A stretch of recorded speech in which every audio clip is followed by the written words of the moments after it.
Hey, everybody. Welcome, welcome, welcome. So glad to be here with all of you. We have a different angle tonight. As you can see, I'm looking straight at you, slightly down. It's a different angle, but I think it'll work. So welcome. Glad to have you here. Hit the like button, hit the subscribe button, hit the notifications bell. Let's do this. American century. I say that the century on which we are entering can be and must be the century of the common man. A radical redistribution of economic power. I mean, we know that racism is just is a byproduct of capitalism. Everything would be all right if everything was put back in the hands of the people. We need a government that will make sure Americans are taken care of and organize the economy to serve the people, not the profits of a wealthy few. We now have the techniques and the resources to get rid of poverty. We got to start getting out there with the people. Get out of the movement and get to the masses. We need a government of action.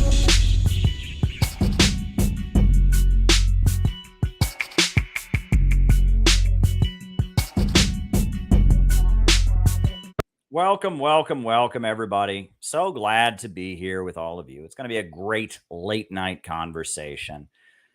Yeah, we're here, and I'm in my lovely Brooklyn apartment. And what, do we want to change the lighting here? Do we want to do it that way, or that way, or that way? I like that one better. We had kind of a bluish light on before. I didn't like that one so much, but I'm staring down the barrel here. And yeah, I've got my laptop so I can keep my eye on the chat and all of that. And I've got the webcam and I've got the microphone. And, you know, this is always a work in progress. We always do things differently here on this channel. We're always trying to do them better, always trying to improve. So feedback is always appreciated. And here we are. So I'm glad that you all are here. Now, for those of you who may not be familiar with the way we do things on this channel, the way this show works is that I give my opening remarks, which I'm doing right now. I just say what's on my mind for the night. I do that. And then from there, we do the roll call where I call you all out as I see you, names and locations. We find out who is on the other side of the camera, which is always very exciting because we have quite a variety of people who watch this. I mean, from around the world. Every episode has a new mix, a new bunch, but there's a lot of familiar faces as well. It's very, very diverse. And then after that, I answer your questions for the rest of the night. So if there's something you want me to talk about in the second half of our program, what you need to do is you need to send me a Rumble rant or a Rockfin tip or a super chat on YouTube, and I will answer your question. That's the way it works. The way to get your question answered is to shoot me that question. I will type it down, and then when the second half of our program rolls around, I answer it. And that's the way it works. And I always urge you to make the second half of our program interesting. Talk to me. Get me talking. Ask me something. Make a comment. Give me something to respond to. Make the second half of our show interesting. The more you utilize your power of watching this live and determining the way things go, the better. Ask me some good questions. Get me rolling. Last night, the Q&A was awesome. People asked me about Ayn Rand and art, and people asked me about all kinds of things. It was really, really great. So yeah, there we go. Now, before we get too far into things, before we get too far ahead of ourselves, there is something I want you all to be aware of. I do have a few announcements to make. The first of which I have two videos on. I have two videos on my first announcement, which is that a beloved friend and member of the Center for Political Innovation, a skilled filmmaker, comedian, I mean, just all around great guy named Peter Coffin, is about to release a new film. It's coming out tomorrow on the YouTube channel called Very Important Documentaries. And it's called Marks for Sale. And I have seen a lot of this film. He has given me quite a preview, and I'm going to give you all a preview here tonight. It is really, really going to be great. So I am going to show you the trailer for Marks for Sale, just so you can see what it's going to be like, and then I'm going to show you the intro clip before we kind of get into the thrust of the opening remarks for tonight. So this is the trailer for Peter Coffin's amazing film. And Peter Coffin is amazingly skilled. He's amazingly, amazingly skilled. He's a father. He's got kids. He's a comedian. He's brilliant in so many ways. Working with Peter Coffin is utterly amazing. And he's a brilliant guy. And this is going to be his next masterpiece. So let's watch. It's Comrade number 3. And today on my channel, we're talking about why Karl Marx is bad ass. More and more people are realizing that Marx was right, and that they're the only person who realizes Marx was right. Your own personal Marxist. Someone who goes through books, allegedly looks. Your own personal Marxist. Someone to get you mad, your neighbor is bad. Leave a comment down below telling me just how bad your neighbor is. Man, that guy's pride flag doesn't have all the other shit on it. What? Cancelled! He's a Nazi! Read Marx, you donate. Large companies dictated this mode of filling up your house to look like a child's bedroom full of toys and merch to validate who you are. Your identity is on display, proving that you are interesting. You must be. You have all this stuff that interests you.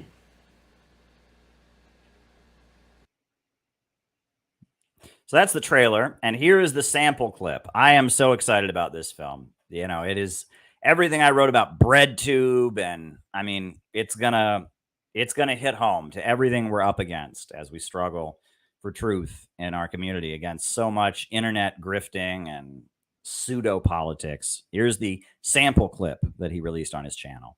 It's Comrade number 3, and today on my channel, we're talking about why Karl Marx is bad ass. And if you want to be badass too, check out this new Karl Marx themed store called The Class Division, the sponsor for this video. They were kind enough to make this video financially possible, so go check out their killer Marx merchandise like Karl Marx the t-shirt, Karl Marx the coloring book, Karl Marx the lunchbox, Karl Marx the breakfast cereal, Karl Marx the flamethrower. The kids love this one.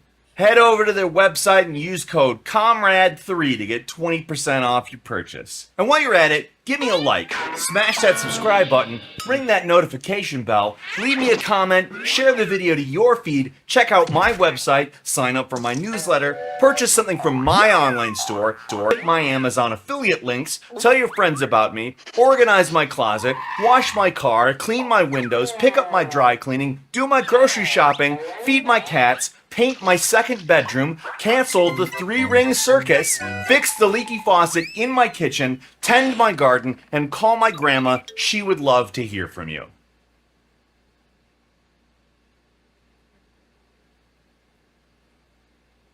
So let's get into it. Karl Marx is in. Exploitation is out. Wage slavery is out. The family out. Capitalism out. And bad. And evil. More and more people are realizing that Marx was right, and that they're the only person who realizes Marx was right. And what better way to show everyone that you're better than them than a Karl Marx Funko Pop, available in this month's Marx Crate, which I'll be posting my review and unboxing in a couple of days, so look out for that. We Marxists are the only smart, good people out there. And I'm the best one because look at my fucking room. It's absolutely covered in Marx shit I bought, which is how you know I'm a real Marxist. And I'll include affiliate links in the description for all of it. By following me and doing exactly what I do, you can be a real Marxist too. You see, we're a special breed, dear viewer. Marx definitely would have agreed with everything we have to say because he was a super cool dude with a super chill beard. You don't even have to read anything he wrote. For me, it was one look, and then I was like, I'm with Marx. Or hey, read it all. If you think reading is important, so do I. I'll read anything if I can act like I'm the center of the universe and make it impossible for ordinary people to identify with me. We belong on a pedestal, my fellow real Marxists. Hell, our heads should be after Mao's on that thing with all their heads. Getting worried I'm satirically saying you're the bad guy if you own a Marx t-shirt yet? Well, don't fret, dear viewer. I'm not. It's just that Live Marx, the official outdoor active brand of Marxists, is not going to advocate for itself. There's a way to live Marx, folks, and my job is selling it. That means sanding down the corners and making it fun for everyone, and let me tell you, I'm good at it. On the one hand, I can sell Marx to discontented people who don't know what he actually said, and on the other, I can sell Marx to serious bookworms who value the fine print. How do I do it? More importantly, how do I do it without inciting a revolution? I mean, you saw how mad they got about the PlayStations. That guy got fucking arrested. I got money to make. But don't fret, dear viewer. It's actually much easier to sell Marx than you might expect. If someone doesn't know what Marx actually said, then I just tell them whatever they want to hear. And if someone does know what Marx actually said, I point them at one of the people who doesn't to argue with, causing everybody to want to show everyone else their Marx. It becomes a Marx measuring contest, a Marx-off, and as a consequence, they all buy more Marx. Cha-ching! I mean, how else are we supposed to measure anything in our society? It's by how much we consume. And buying a book can either be to read it and put it on a shelf, or just to put it on a shelf. Either way, it looks exactly the same to other people, and competitive consumption needs to be visible. It's a symbol, a signal. And against all expectations, Karl Marx, long dead German critic of capitalism, whose work should absolutely help people become aware of these dynamics and protect themselves from them, works the same way. And it doesn't have to be Marx merch at all. Ideally, for me, a fictional Marx influencer, peddling affiliate links, like actually peddling affiliate links, like look in the description. Tell me you're not tempted to buy any of this stuff. It's really, the links are really there. It's all going to come from China, so be prepared to wait. But ideally, for me, it would be merch. But it doesn't even have to involve monetary transactions at all, to be clear.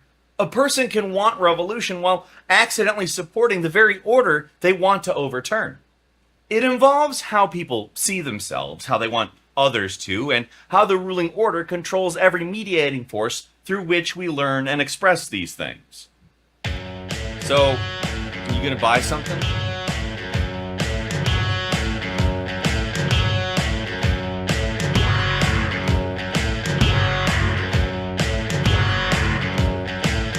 Your own personal Marxist.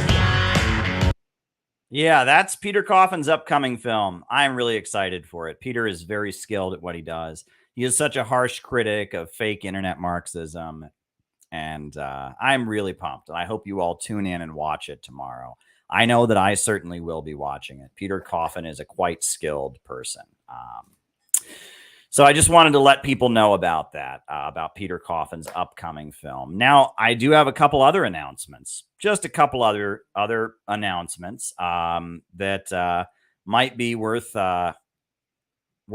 letting people know about. So next week, my new book will be out, and it's called Letter to Bob Avakian. That is my new book, beautiful cover, designed by none other than Elizabeth Young. And Elizabeth Young, the president of CPI, designed this beautiful cover. The layout just got finished, and early next week, this will be available. And this book really surprises people. It is not what they are expecting.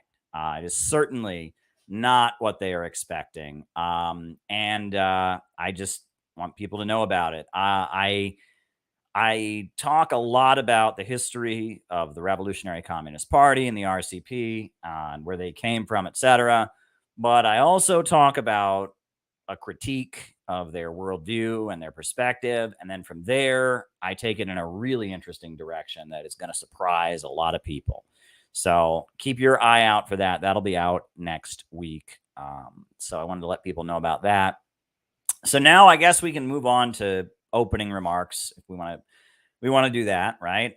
Any super chats or questions, I'll be writing them down for the second half of our program. That'll be awesome. I'll be answering your questions in the second half of our show. So, couple things I wanted to talk about. So I called this stream "The Last Shall Be First,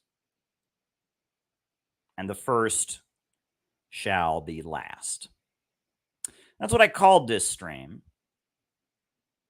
because that's a quote from the Bible. It's actually in the Bible a number of places. There's Jesus says the last shall be first and the first shall be last. And some people that are socialists take great inspiration from that. Some people see that as, him standing up for the oppressed, those who are last in this society who are oppressed, and that they will someday get justice. They shall be first. But I wanted to talk to you all about how interesting that phrase really is. I just thought I would start out my stream by talking about that. So let's pull up the actual text. The last shall be first and the first shall be last. Because one of the criticisms that I have there's a good question.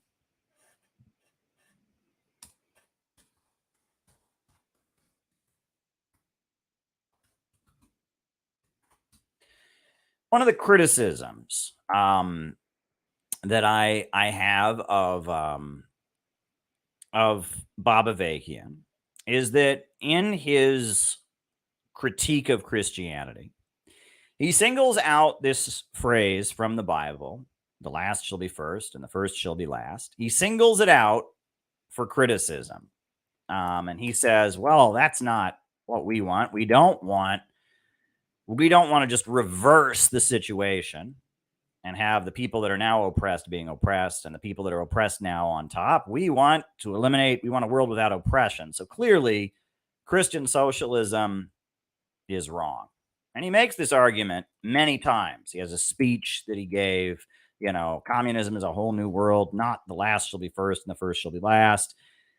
This is like one of his big critiques of any notion of Christian socialism, as he says, well, Jesus Christ said that the last shall be first and the first shall be last, and that just reverses things. It doesn't end oppression, so therefore we're not into it. But I want you all to actually look into what was said, because it's actually quite interesting. Quite interesting. In fact, I might even just read to you from my new book. Why not, right? I'll just read to you from it, right? So, I'll just summarize. So this is what is actually said. Luke 13:29-30.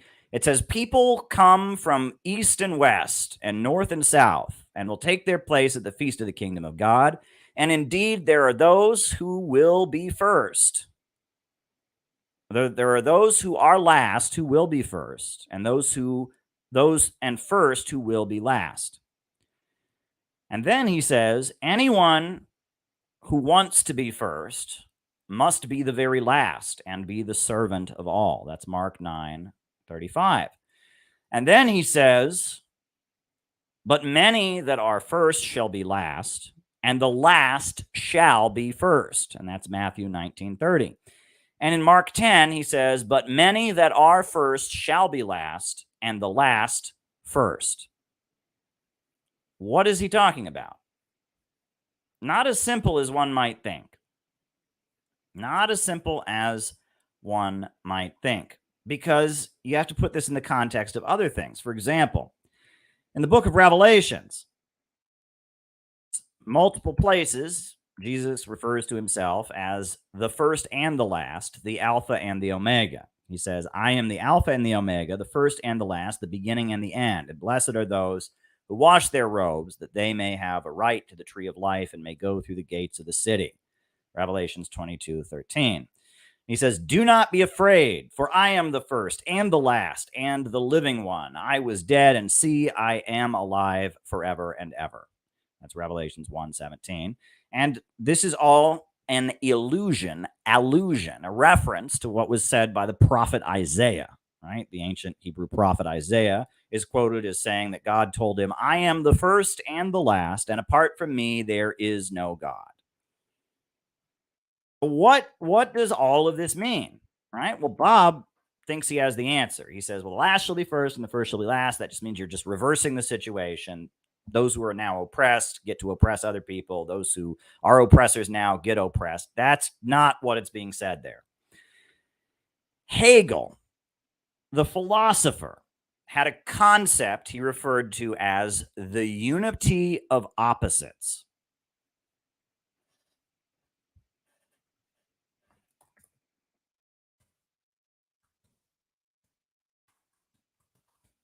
And this is a big part of dialectics of the Hegelian philosophy. You can't have tall without short.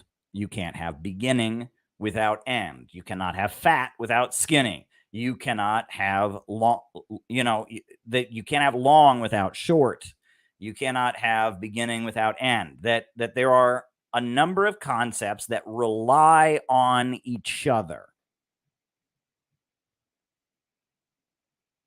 Big relies on small. Long relies on short. This is called the unity of opposites. There would be no way to refer to something as small if you didn't have large. And that is what Jesus is getting at. Last can't exist without first, and first can't exist without last.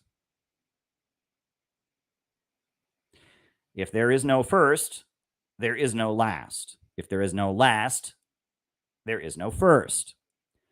So when Jesus refers to himself, or God refers to himself as the first and the last, when Jesus tells his followers that if you want to be first, you must make yourself last, what he's saying is that we are striving for the eventual elimination of contradiction. We are striving to bring all things into balance. We want a world in which there is no first, in which there is no last. A world where the last and the first are the same thing, where there is no way to measure who's first and who's last. The elimination of hierarchy, the elimination of class contradiction in society. Jesus is saying, if I am the first and the last, and if the last shall be first and the first shall be last, and if the way to be first is to make yourself last, he's saying we're going to create a world without firsts and lasts. That's what he's saying. And so it's actually quite profound what Jesus Christ is saying. And when people take that and just on the surface and say, oh, well, the last shall be first and the first shall be last. Oh, that's just flipping things. That's not solving the problem. They're missing the point entirely. It's much more profound. As Jenny Lynn explains, they'll cancel each other out. And that's a point that I make in my new book. And I think it's very, very important. Because one concept that I think I've tried to communicate to all of you is that in reality, there have been 3 socialist movements. In modern history, right, this doesn't include the history of all humanity. I mean, we're not talking about Thomas More's Utopia. We're not talking about Plato's Republic. We're talking about, in all of human history, there have been many different socialist movements. But in modern history, in the era of modernity, there have been 3 socialist movements. And the first socialist movement in modern history, the first major mass socialist movement, was Marxism, scientific socialism, internationalist socialism. In 1848, a group of Germans who followed a guy named Karl Marx wrote the Communist Manifesto, and they published it. They argued that there was the capitalists who own the means of production. There was the workers who sell their labor power, that these two classes are in a struggle with each other. Class struggle drives history forward. Eventually, the workers will rise up and seize control of the means of production. And in doing so, they will bring humanity to the next stage called socialism. And we republished one of the most important books of the first mass socialist movement of modernity, Socialism, Utopian and Scientific by Frederick Engels. We published that because it contains the economic understanding of Marxism, the understanding that capitalism, with its problem of overproduction, poverty created by abundance, poverty amid plenty, people being homeless because there are too many houses, people being hungry because there is too much food, the coal miner's riddle that I've told many times. The little boy says to his father, "Why is it so cold?" The father says, "Because we can't afford any coal to heat the stove." The little boy says, "Why can we not afford any coal to heat the stove?"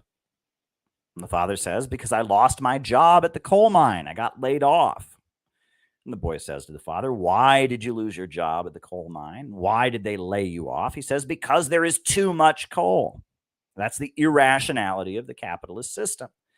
It creates poverty amid abundance, poverty amid plenty, poverty created by abundance. That's the nature of the capitalist system. And the better we get at making things and creating things, the more efficient production becomes, the bigger this problem is. And it has led to the society-wide crisis we're in now as a result of overproduction and the computer revolution. And you have to have that economic understanding to understand the problems of capitalism, right? If you think the problem with capitalism is that it creates growth and we just need to slow growth down, you're way off, right? If you need the Marxist critique of profit-driven production. And that's why we chose to republish this book, right? Is that capitalism creates an inherent problem of glut, of poverty amid plenty, of workers being replaced by machines, and the better and more efficient production becomes, the poorer people get. This is the problem of capitalism. And Karl Marx didn't discover this.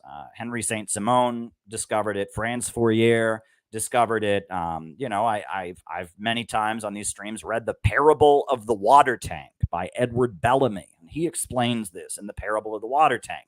This is just the built-in natural problem of the capitalist system. And the first socialist movement, Marx and Engels put forward that the struggle of the working class to seize control of the factories, the struggle of the worker against his employer, the labor movement and the labor unions, would eventually lead to a situation where there were so many unemployed, hungry workers that they would rise up and seize control of the government and seize control of the factories, and then they would organize production rationally, and that would lead to a society without this problem. And that was the first socialist movement. And it was right about many, many things. It was right about the problem of capitalism. It was right about the worker being exploited by the capitalist. It was right about overproduction and poverty amid plenty. It was right about historical progress and history marching forward. But it turned into its opposite. As Karl Marx was dying, around the time of his death, his movement started to really grow. And all over Europe, the labor movement was taking off. Labor unions were being formed everywhere. And in addition to that, political parties, socialist parties, labor parties, social democratic workers' parties, all kinds of political parties based on the Marxist understanding that the workers should seize control of their factories. You need the working class to take control of the government, were formed. And it was called the Second International. Marx had the First International that he formed. It eventually collapsed due to fighting with the anarchists. And as he was dying, you had the birth of the Second International. And it was huge. And in Germany, it was the biggest. In Germany, Karl Kautsky was the leader of it. And there were millions and millions of people who joined Marxist parties. Marxists were elected to government in Germany and in France and in Belgium and in Italy and in Britain and all over the world, all over the Western world, the United States and elsewhere. Marxism, Marxist socialism, which began to refer to itself as social democracy, Social democracy proliferated everywhere. But the revolution didn't happen.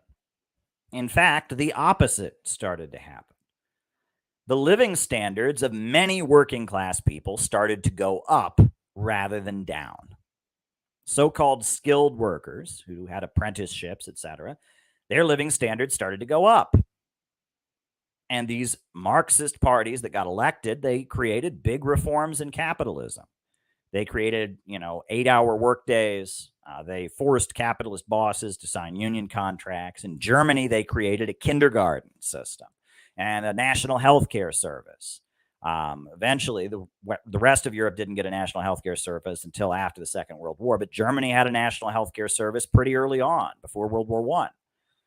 And you saw Marxism as a movement, scientific socialism, rising all across Europe, but the revolution wasn't happening. And in fact, Marxism was making Western capitalist societies more stable. Working class people were getting the union wages. They were getting the daycare and kindergarten and the free healthcare in Germany. They were getting union contracts, and they were less and less revolutionary. And even though Marxism was everywhere, it wasn't leading to the revolution that Marxism had predicted. And then, as the economic crises became more intense, eventually the various Marxist parties supported World War I. And the Second International broke apart because the working class revolutionaries were on opposite sides. What happened? That first socialist movement ultimately failed. Rather than creating a socialist society, it helped stabilize Western capitalism. And what was happening was that capitalism was moving into the stage of imperialism. And imperialism meant that the corporations, the trusts, cartels, and syndicates based in the Western countries were spreading their tentacles across the entire planet. The banks were becoming dominant over the industrial capitalists. They were spreading their tentacles all over the entire planet. And in order to do that, they needed to have stability at home. And it was Marxism and the labor movement that created the basis and became the thrust for creating a layer of very skilled workers in the homeland, the aristocracy of labor. And it was Marxism and the labor movement that forced the creation, the beginnings of the welfare state, and enabled the state and the government to manage the economy somewhat. And the first socialist movement, even though it had started out as a movement intending to overthrow capitalism, became co-opted, became watered down, and became a mechanism for enabling capitalism to expand into its monopoly stage. And now we can see this everywhere. One of the main parties in Britain is the Labour Party. In France, the Socialist Party is one of the biggest political parties. In Germany, the Social Democratic Party, the SPD, is one of the biggest parties, right? The United Nations has socialistic language all over its charter, its Declaration of Human Rights. AOC is a member of Congress. Bernie Sanders is a member of the U.S. Senate. Social democracy, which started out as Marxism. These are parties that Karl Marx built, that Frederick Engels had his fingerprints all over them. You read the Critique of the Gotha Program. What was the Gotha Program? That was the founding meeting of the German Social Democratic Party.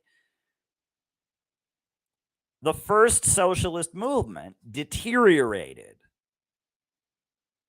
and it turned into a mechanism for stabilizing Western capitalism. And as capitalism became imperialism, social democracy was revealed to be a vehicle for helping it to become such a thing. And people talk about how this parallels Christianity. I've made this analogy many times. The Christians, when they started out in Rome, were against the Roman Empire. They wanted to overthrow the Roman Empire. And the Roman Empire persecuted them. But eventually, as things became less and less stable and Rome was deteriorating and had more and more problems, eventually the Romans adopted Christianity as their religion. Constantine converted to Christianity, and Christianity became the religion of the Roman Empire.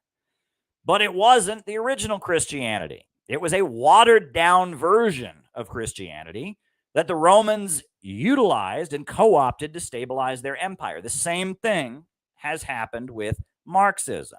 The Western world is largely ruled by fake socialists. It's ruled by entities that trace their origin back to the Second International. When people say that the World Economic Forum is communist or the World Bank is communist, they're wrong, but they're right in a way. They're right. This pseudo-Marxism, this globalism, this internationalism, social democracy, welfarism, which is really in a lot of ways managerialism. It's a call for a more tightly controlled and regulated capitalism, to have a more stable society. It was engineered by people like Bertrand Russell and the Fabian Society in the United Kingdom, H.G. Wells. This kind of heavily controlled and regulated capitalism with somewhat of a welfare state and internationalism. This entity, this liberal, what the liberal capitalists promote, what Bill Gates believes in, what Joe Biden and Kamala Harris believe in, what Klaus Schwab believe in. This is not revolutionary Marxism. This is the watering down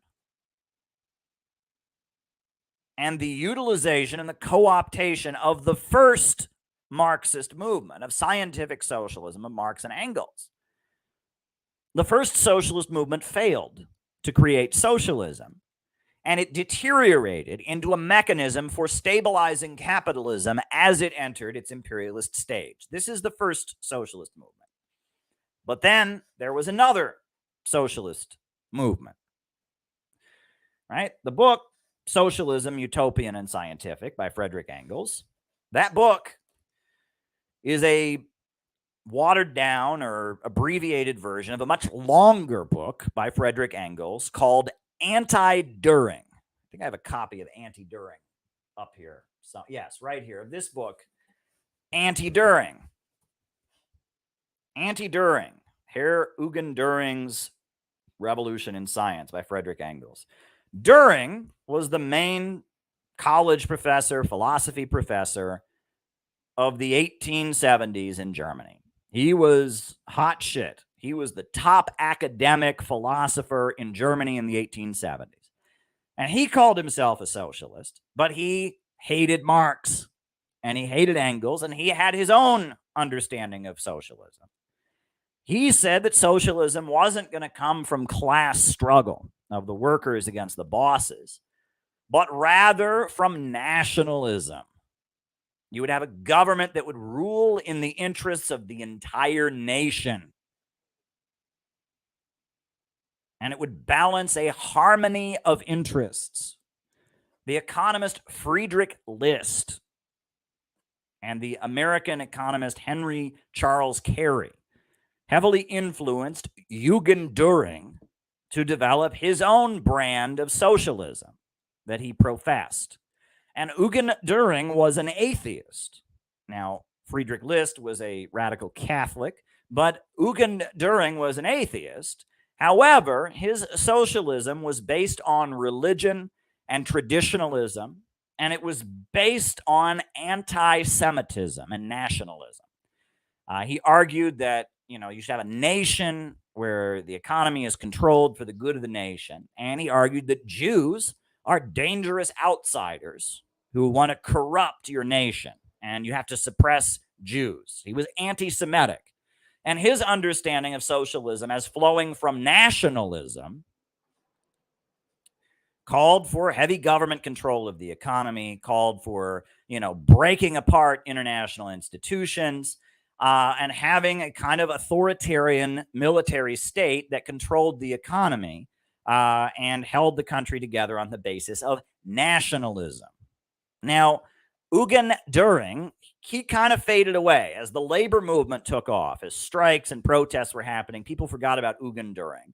But there were elements of Düringist socialism all over the world. Edward Bellamy, the American writer, whose cousin Francis Bellamy wrote the U.S. Pledge of Allegiance. He was a socialist, but he wrote his novel Looking Backward, and his movement that he created were called the Nationalist Clubs. And he also viewed socialism as coming out of nationalism. But it really wasn't until after World War I that this brand of right-wing socialism started to really take off. In Germany, you had a guy named Oswald Spengler. And Oswald Spengler was a right-wing authoritarian militarist. He was against capitalism, but he did not mean the same thing as Marxists meant. When Marxists talk about capitalism, they mean a system where production is organized for profit. Oswald Spengler, when he talked about capitalism and socialism, it meant something different. To Marxists, capitalism is production organized for profit. Socialism is when the economy is run according to need or a central plan. But according to Oswald Spengler, socialism and capitalism are two sides of the human spirit. Every human being and every civilization, every family, every society has elements of both capitalism and socialism. Capitalism is the desire to make money and advance oneself, to become wealthier, and to be self-interested and individualist. Socialism is loyalty to one's tribe, loyalty to one's family, loyalty to one's country and community, and respect for authority and obedience. And what Oswald Spengler argued was that Western civilization was becoming too capitalistic, too individualistic. People were too self-interested. People were not being obedient to their natural superiors. They didn't have kings they were loyal to. They weren't loyal to their family. The traditional family was falling apart. He was a conservative.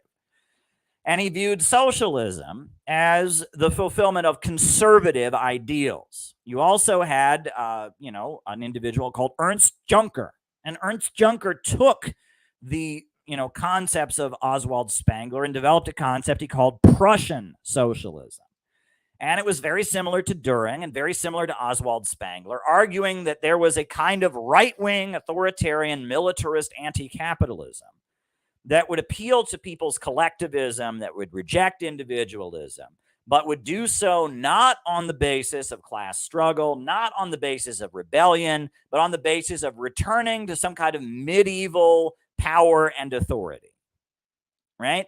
And these ideas were floating around. They weren't very popular until World War I happened. And when World War I happened, Marxism in Western Europe was largely discredited because it had failed to stop the war. I'll address that. Marxism, they said, was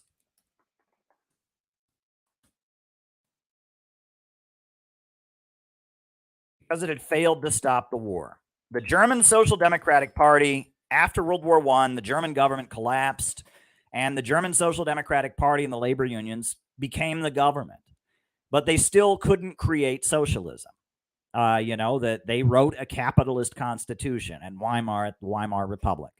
Even though they had brought down the Kaiser, even though the German government had collapsed, and they could not create socialism. They wrenched defeat out of the jaws of victory.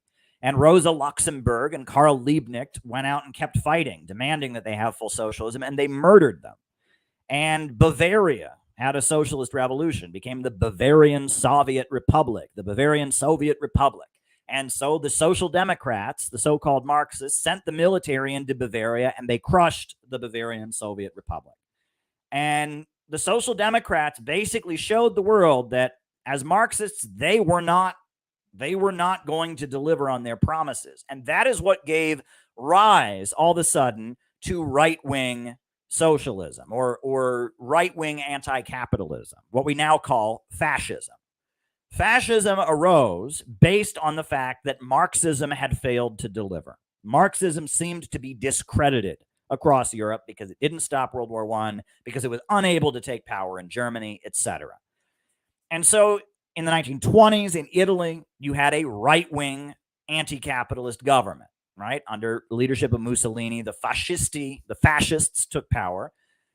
But just like the Social Democrats, they did not create a non-capitalist society. Fascism is yet another form of capitalism. Just like social democracy is still capitalism, fascism is also still capitalism. Both of these forms of government are simply mechanisms for maintaining capitalism and imperialism. And neither fascist Italy or Nazi Germany or Britain under the Labour Party or the German Social Democratic governments or the French socialists, none of them have ever gotten rid of capitalism. In Nazi Germany, they imposed tightly regulated controls on the economy in order to reboot it with degrowth methods. They created a mass concentration camp system and used prison inmates, concentration camp inmates, as free labor for big corporations. They created a military-industrial complex, spending huge amounts of money, taxing the people, and spending huge amounts of money on producing bombs and tanks and weapons. And all of this led to rebooting German capitalism temporarily, but it only worked for 5 or 6 years, and then they started World War II. And in Italy, the various corporatist schemes that the fascists developed also failed to overturn capitalist property relations. Capitalism as a system in Italy, it never stopped being capitalism. It was maybe more tightly regulated than it had been before, but it was still capitalism in Italy. It was still capitalism in Italy. It never stopped being capitalism. Never stopped being capitalism. And the same can be said. And if anyone's watching in Rumble now, I do not see anything in the Rumble chat. It says a lot of people are watching in Rumble, but I don't see anything in the live chat. So do some talking in the live chat in Rumble so I can see you. It's weird. I usually always see comments, but fascism, just like social democracy, is not capable of overturning capitalist relations. It deteriorated into a method of weakened imperialist powers, Italy and Germany, attempting to re-seize their colonies and reboot their economies with war. The Italian fascists, they invaded Ethiopia. The German Nazis started trying to re-seize the European mainland, invading Poland, invading Czechoslovakia, etc. And it was basically a method that imperialist countries that had been beaten down, that had lost World War I, could utilize to impose heavy controls, to impose degrowth methods, to stabilize their countries in order to reboot capitalism and try to re-seize their colonies. Both social democracy and fascism, the first mass socialist movement and the second mass socialist movement, both degenerated and deteriorated into merely a method of stabilizing the Western capitalist system.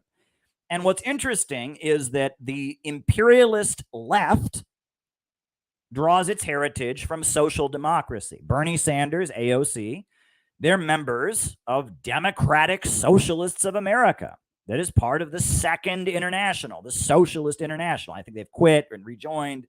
There's drama. But they draw their heritage from Marx and Engels, from scientific socialism, from the Second International, from the first mass socialist movement, the internationalist scientific socialist movement.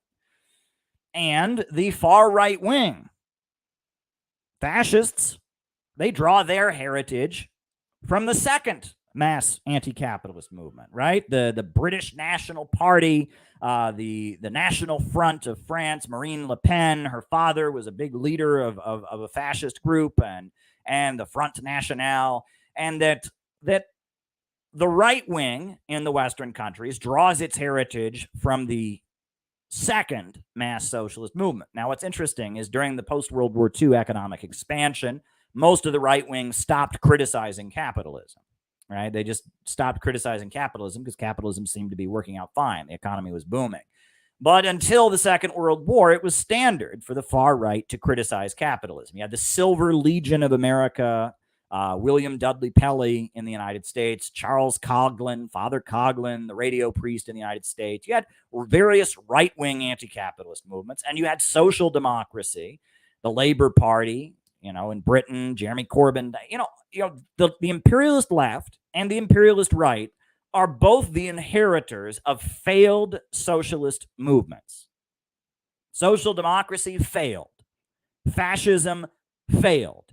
Neither of those movements succeeded in creating a non-capitalist society. But there is a third socialist movement. And that third socialist movement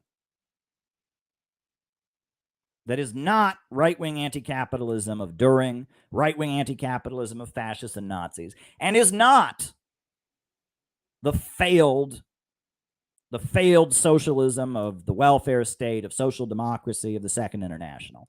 There is a third socialist movement, and this is how we need to understand this. This is the new, unique understanding that the Center for Political Innovation brings.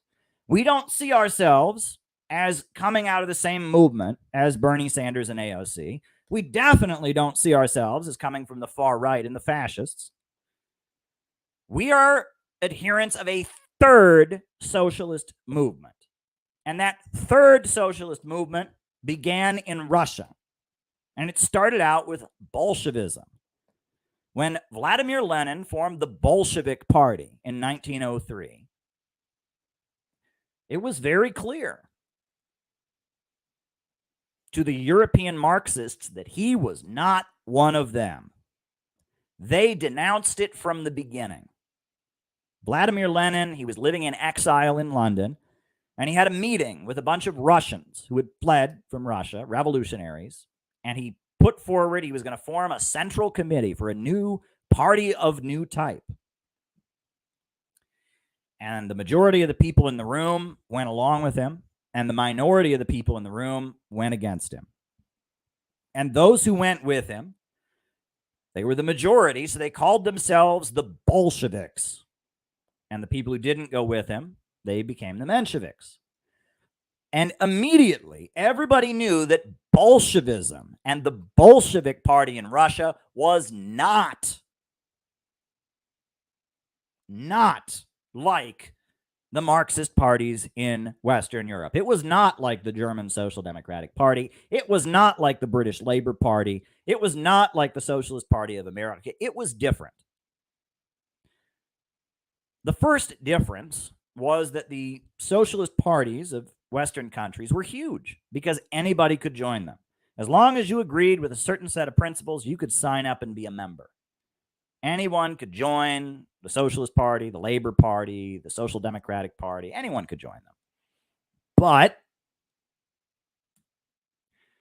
the Bolsheviks were very different. It was very hard to join the Bolshevik Party. You had to go through a lot of tests to join the Bolshevik Party.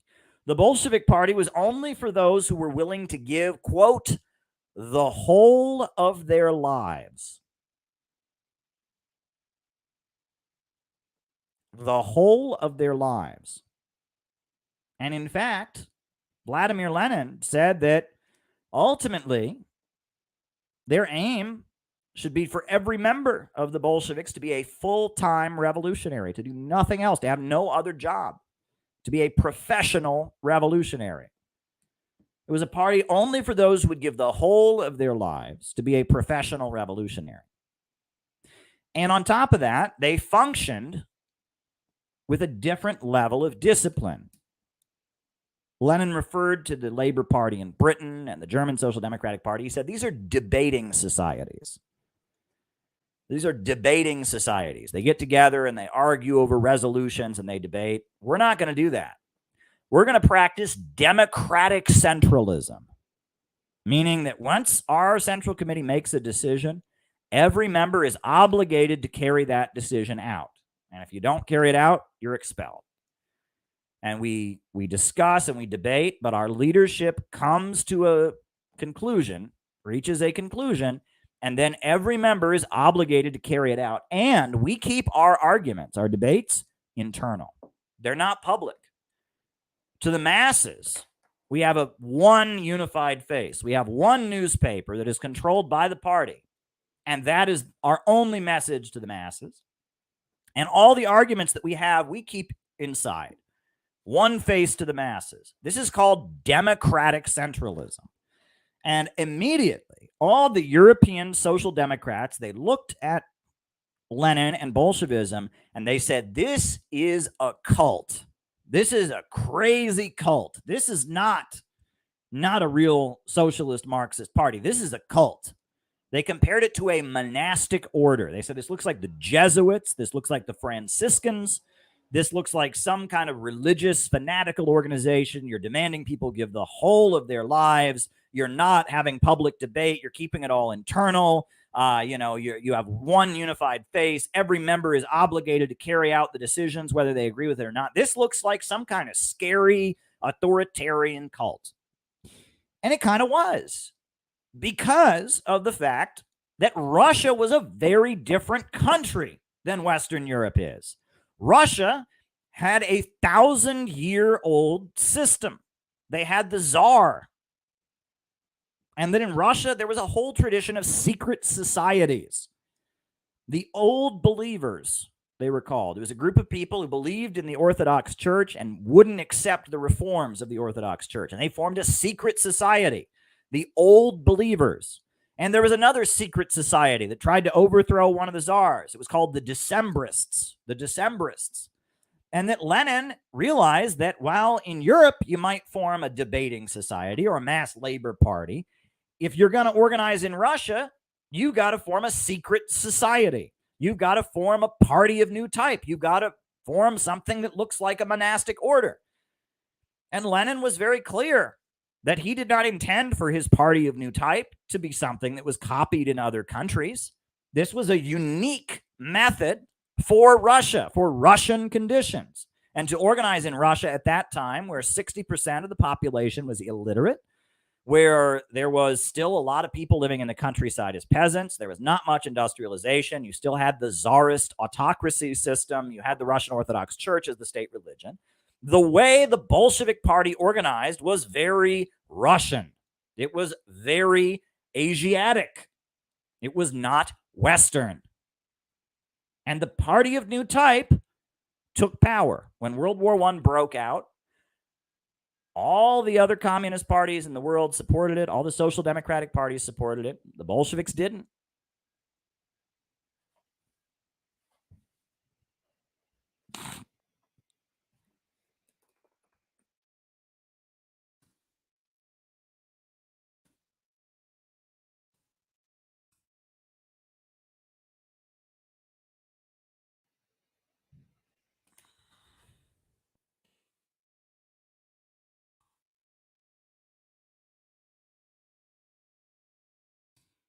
The Bolsheviks didn't, and I got both of them. Thank you.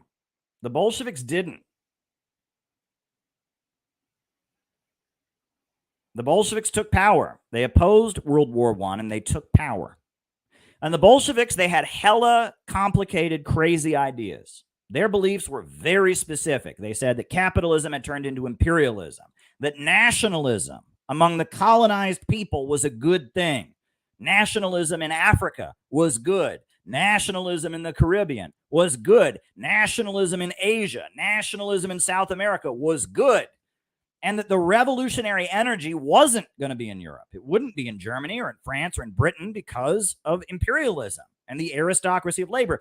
The revolutionary energy, they said, was going to be in Asia, in the East, rather than the West. That the east wind is blowing. The sun is rising on the east and it is setting on the west. And it'll be in the countries of South America and Africa and Asia. That is where the revolutionary energy is going to be. And the Western countries, because of imperialism, they're going to have a level of stability. And it won't be the class struggle of the worker against the capitalist that will lead to the revolution. It'll be the working class leading entire nations to free themselves from the domination of Western capitalism. It will be struggles of nations, but the working class will be on the front lines of that struggle of nations to break out of imperialism, national liberation. That will be the basis of the revolutions. This is not classical Marxism. Karl Marx was against all nationalism. Karl Marx said, "Workers of the world unite."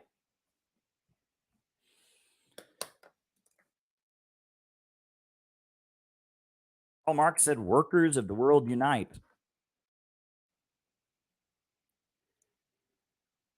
Leninism was very much a change, but it was because the world had changed. Capitalism had moved into its imperialist stage.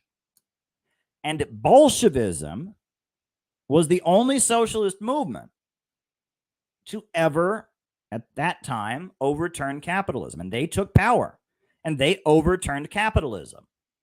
And what Lenin started the march of socialism out of Europe. He took socialism out of Europe and he started to de-Europeanize it. Stalin continued that. Stalin was from Georgia. Did you know this? He wasn't Russian ethnically. He was a Georgian. He was from a country that was, it was an oppressed nation under the Tsar. And after Lenin died, Stalin created a political system that was very much a hybrid of radical Western ideas and deeply conservative Russian ideas. And it worked. In the new system, women voted. Women were generals in the army. Women had equality with men. Women worked in industry alongside men. Women were college professors. Women were empowered. The traditional role of women that the traditional patriarchal society had was gotten rid of. Women were empowered and marched forward. In addition to that, mass industrialization, power plants, schools, universal literacy, universal education. In addition to that,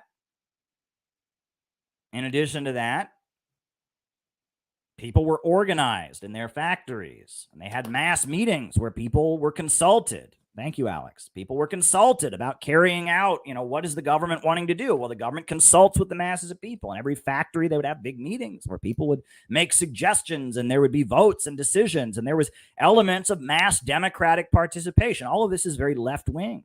But at the same time, they outlawed homosexuality. They outlawed abortion. And on top of that, they glorified what they called the Soviet family. They encouraged people to have children. And in fact, if you had more than 10 children, you got a medal. If a woman had more than 10 children, she gave birth to more than 10 children, she became a mother of the Soviet Union. And they gave her a medal for having more than 10 children. They wanted to increase the population.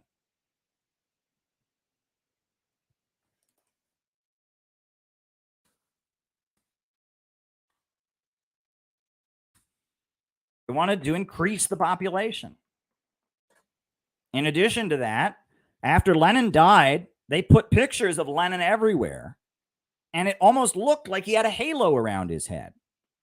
They turned Lenin into the saint, the national saint. They put his body in a mausoleum, and they preserved it so it wouldn't rot. And people lined up, and they looked at the body of the great founder of the country. And Stalin took on the role of being almost like the new czar. He was the new head of state. And he went around awarding people for working hard. If you worked really hard in your factory, you got a medal and you got a cash bonus. And Stalin, you get to meet Stalin, the leader of the country. He would shake your hand and award you in front of everybody. If you were a farmer and you grew the most, crops, you worked the hardest. If you were in a factory and you worked more extra hours than anybody. And Stalin, the leader of the country, went around rewarding people for working hard. And this model was very successful. And during the 1930s, it created a huge mass industrial boom in the country. Basically, the country was one gigantic corporation, and Stalin was the CEO. And Stalin went around motivating everyone to work hard, giving rewards to people who worked really hard. And he was like the good king at the top. And everyone looked up to Stalin and wanted to be like Stalin. He was the great hero of the country. And they were all working hard for the good of the country, building up the country. And that was 20th century socialism, what they call Stalinism or really existing socialism, real socialism. That political model came out of the Bolshevik Revolution. And it was very successful, but it wasn't exactly what Marx had talked about.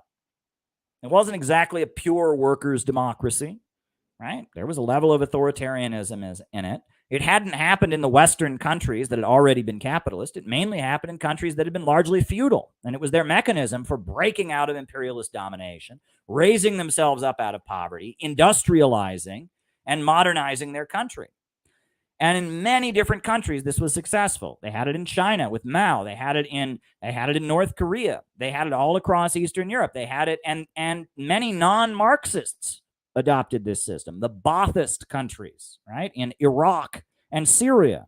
They didn't believe in Marxism. They believed in Baathist Arab socialism, but they had the same system. In Libya, they called it Islamic socialism, but it was basically the same system. State-controlled industrialization, a very charismatic guy at the top who's like the CEO, mobilizing people to build, rewarding people for working hard, community assemblies. They called them popular committees in Libya, if you read the Green Book. And this model of 20th century socialism, Stalinism, real socialism, whatever you want to call it, was very successful. And that was yet another step of Marxism away from Europe, because that kind of model wouldn't work in a Western country. It depends on specific conditions. It's designed for countries that are rising up out of poverty. But as we all know, after about a generation, this model starts to have problems. And we saw that in the Soviet Union. And we saw that in Eastern Europe. We saw that in China to some degree or other. And they tried to hold it off with their Cultural Revolution. And then we saw yet another innovation from Deng Xiaoping. Deng Xiaoping argued that markets could be utilized. Foreign investment in markets could be utilized as long as the Communist Party stayed in control of the country's economy. And he developed socialism with Chinese characteristics. And socialism with Chinese characteristics resolved many of the contradictions and the problems that arose after the initial burst of industrialization that happens in 20th century socialism. Right? After you get over that first hurdle, after the country's been industrialized, after you've electrified the whole country, after you've wiped out illiteracy, after you've built schools for everybody, after you've industrialized, then that model, that Stalinist 20th century socialist model, starts to have problems.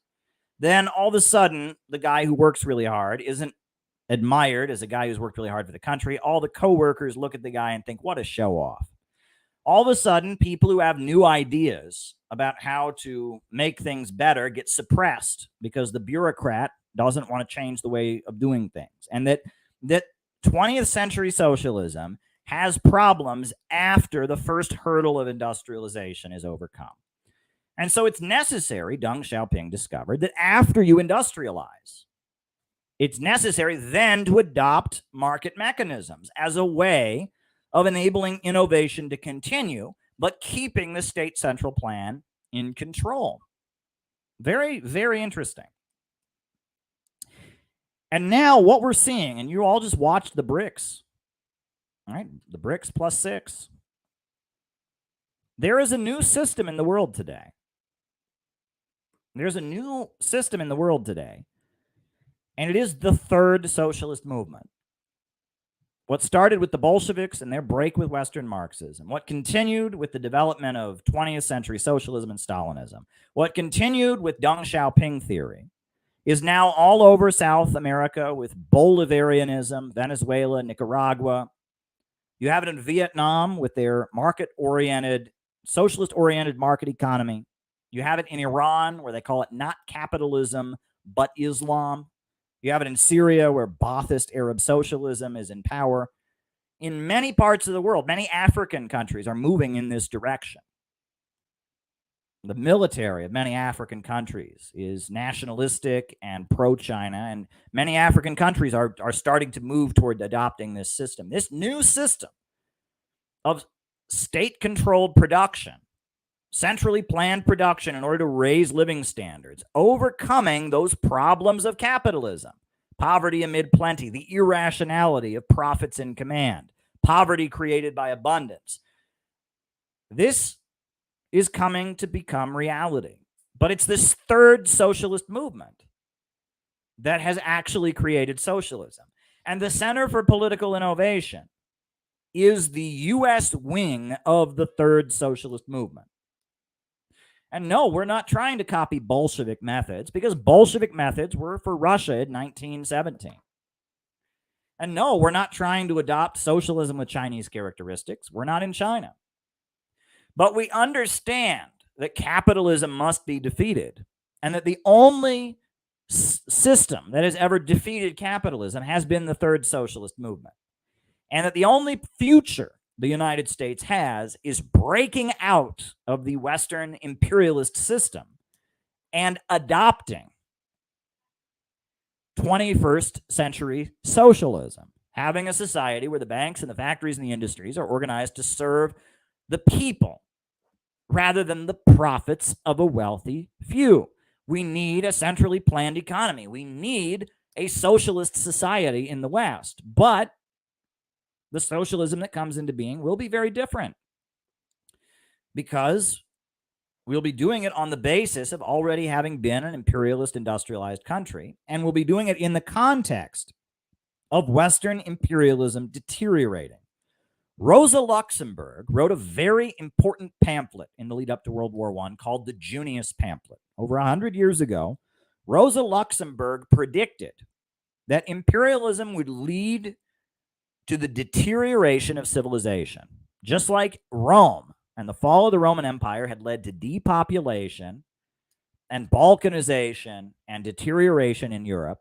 Western imperialism would lead, the Western imperialist system would eventually lead to the same thing happening in Europe, Western Europe, and the United States. She predicted it. Go and read the opening paragraphs of the Junius Pamphlet by Rosa Luxemburg. She predicted it.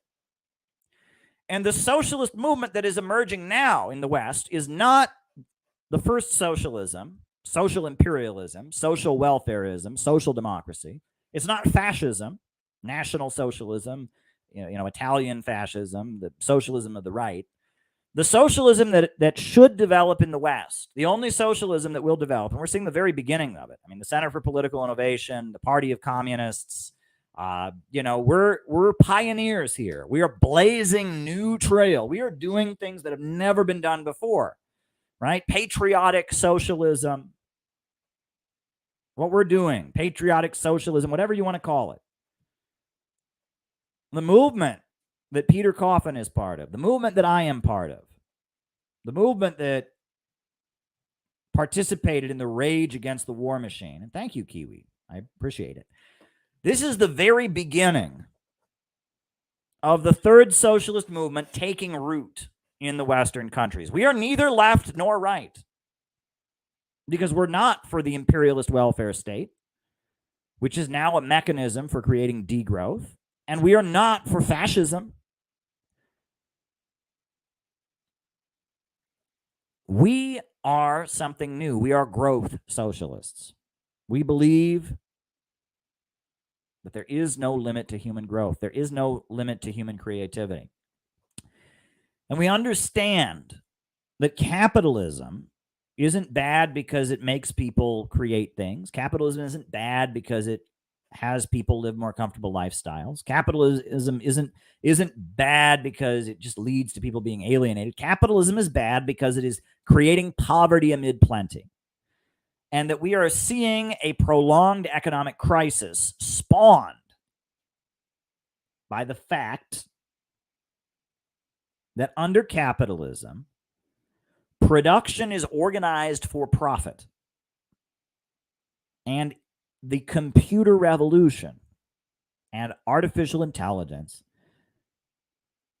is something that the profit-oriented system cannot handle. Production organized for profit cannot survive with this level of technological efficiency. It is a necessity now that society as a whole, led by the working class, take control of the means of production. The banks and the factories and the industries must become the property of all the people.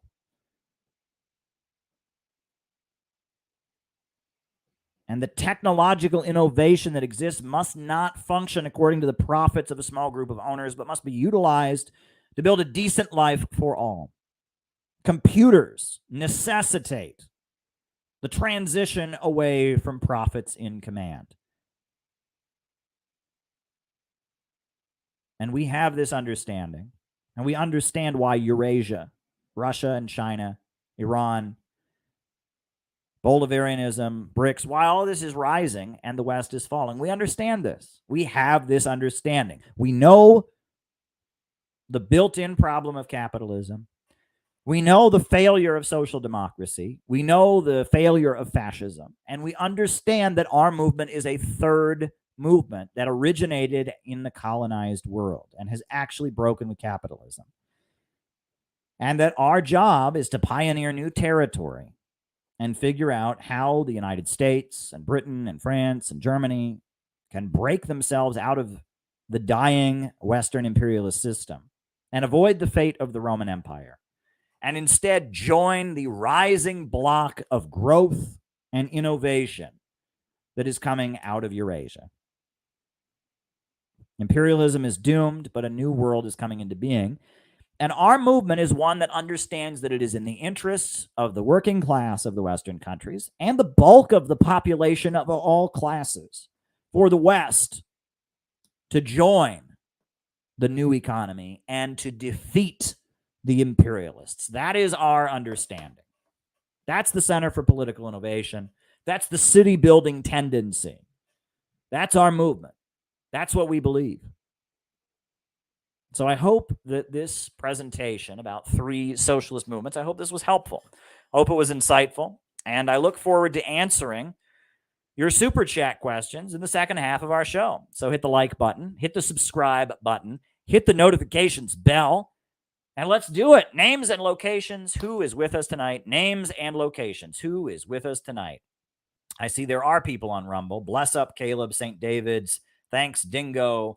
Alex49. There are people on the Rumble. And on the Rockfin, there are 3 people watching. Names and locations. Names and locations. Names and locations. We got Sue in Hollywood again. Welcome, Sue. We got Jason in Georgia. Welcome, Jason in Georgia. Jenny in Cincinnati. David Rennie in Hamilton, Ontario. Keith Preston in Richmond, Virginia. Keith Preston just wrote an amazing review of my new book. It's on attackthesystem.org. He a very in-depth review. We got Chris in Salt Lake City, Temple City, California. Tony in Tasmania. Heidi in Edinburgh, Scotland. Chris in Salt Lake City. M. Sparks in Pittsburgh. Jamie in St. Paul.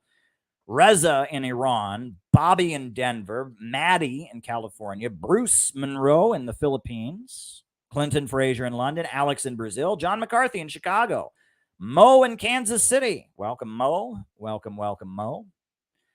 We got Kiwi Dave in New Zealand. Thanks, Kiwi Dave. Glad you're here.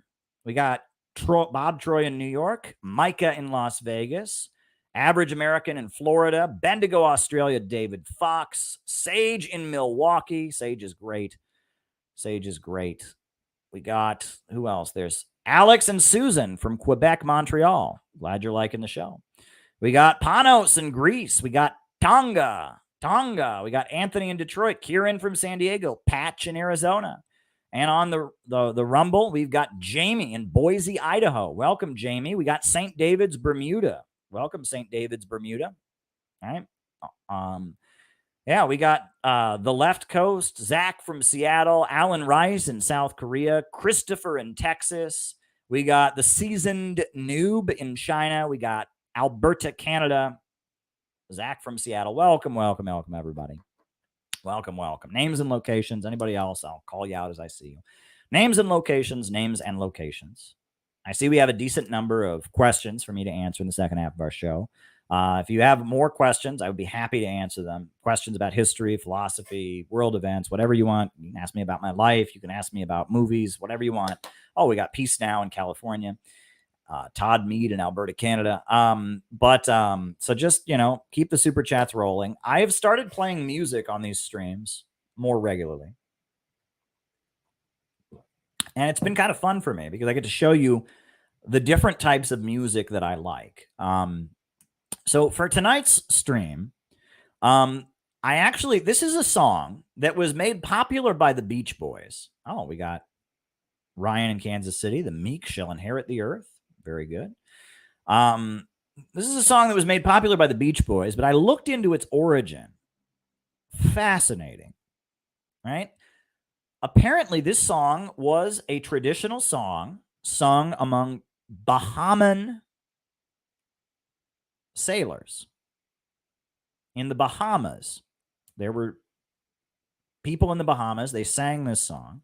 And the poet Carl Sandburg, who was a famous American poet, Samuel Price, I will not be skipped tonight. Good to see you, Samuel. I like the sea shanties. Oh, good. This was a song, I don't know if you'd call it a sea shanty. It was a song that was sung by sailors, dock workers, boat workers in the Bahamas. And in 1927, the American poet Carl Sandburg visited the Bahamas, and he heard people singing this song. And so he wrote it down and he started singing it. And Carl Sandburg brought it back to the United States with him. And it was just a song that was sung by men in the Bahamas. And that's how a lot of folk songs are. They're songs that people are already singing. People don't know who actually wrote it.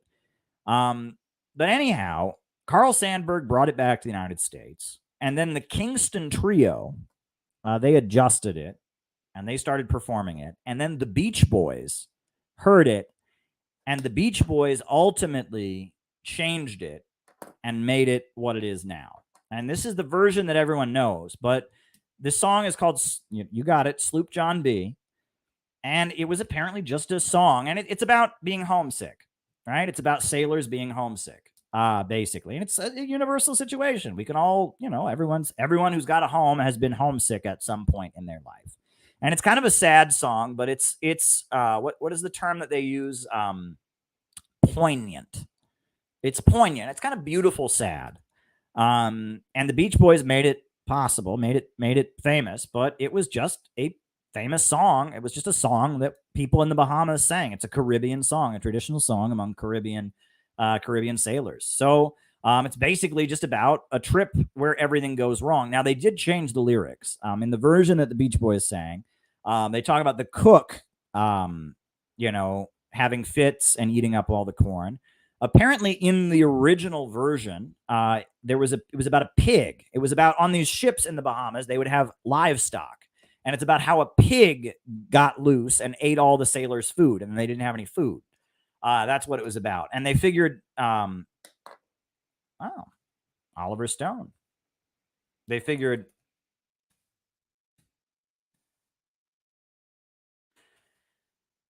people wouldn't relate to a pig breaking loose and eating everyone's food, so they changed it to being the cook. In the first version, the first mate gets drunk and he steals the people's trunk, right? Well, they changed it to the captain's trunk because that made more sense, right? So they changed the lyrics and they changed it around. They threw in a lot of harmony and stuff that wasn't originally there. But the tune was originally, it was sung by sailors in the Bahamas, and it's about, it's about being homesick and a trip not going well. So I'm going to put on, this is a version I found that I assume I can get away with playing on here. Obviously, I'm not going to play the Beach Boys version because they would immediately just slap this stream with a copyright violation. But I'm going to play somebody performing their own version of the Beach Boys song. So this is it, Sloop John B, which I find that history is fascinating. I had no idea that it had been around since the 1920s. Carl Sandburg brought it back from the Bahamas. This is amazing. So here we go. If you haven't heard it before, here you go, Sloop John B.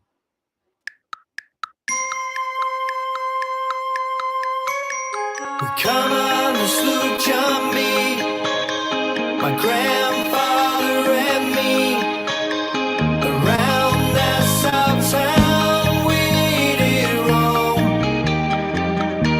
drinking all night, got into a fight. Well, I feel so broke up, I wanna go home.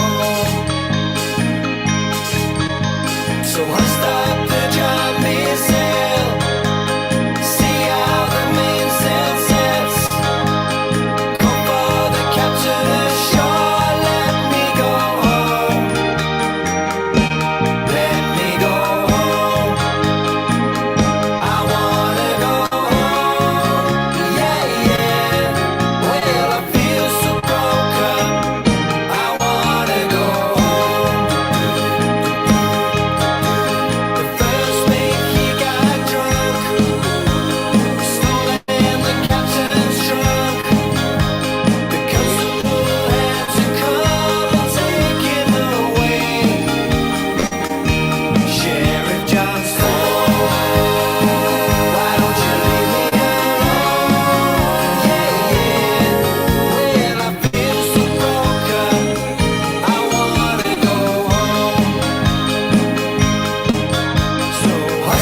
Yeah, it's interesting that it's a pig in the original version, apparently, that eats all the corn, and then it became the cook. So there you go.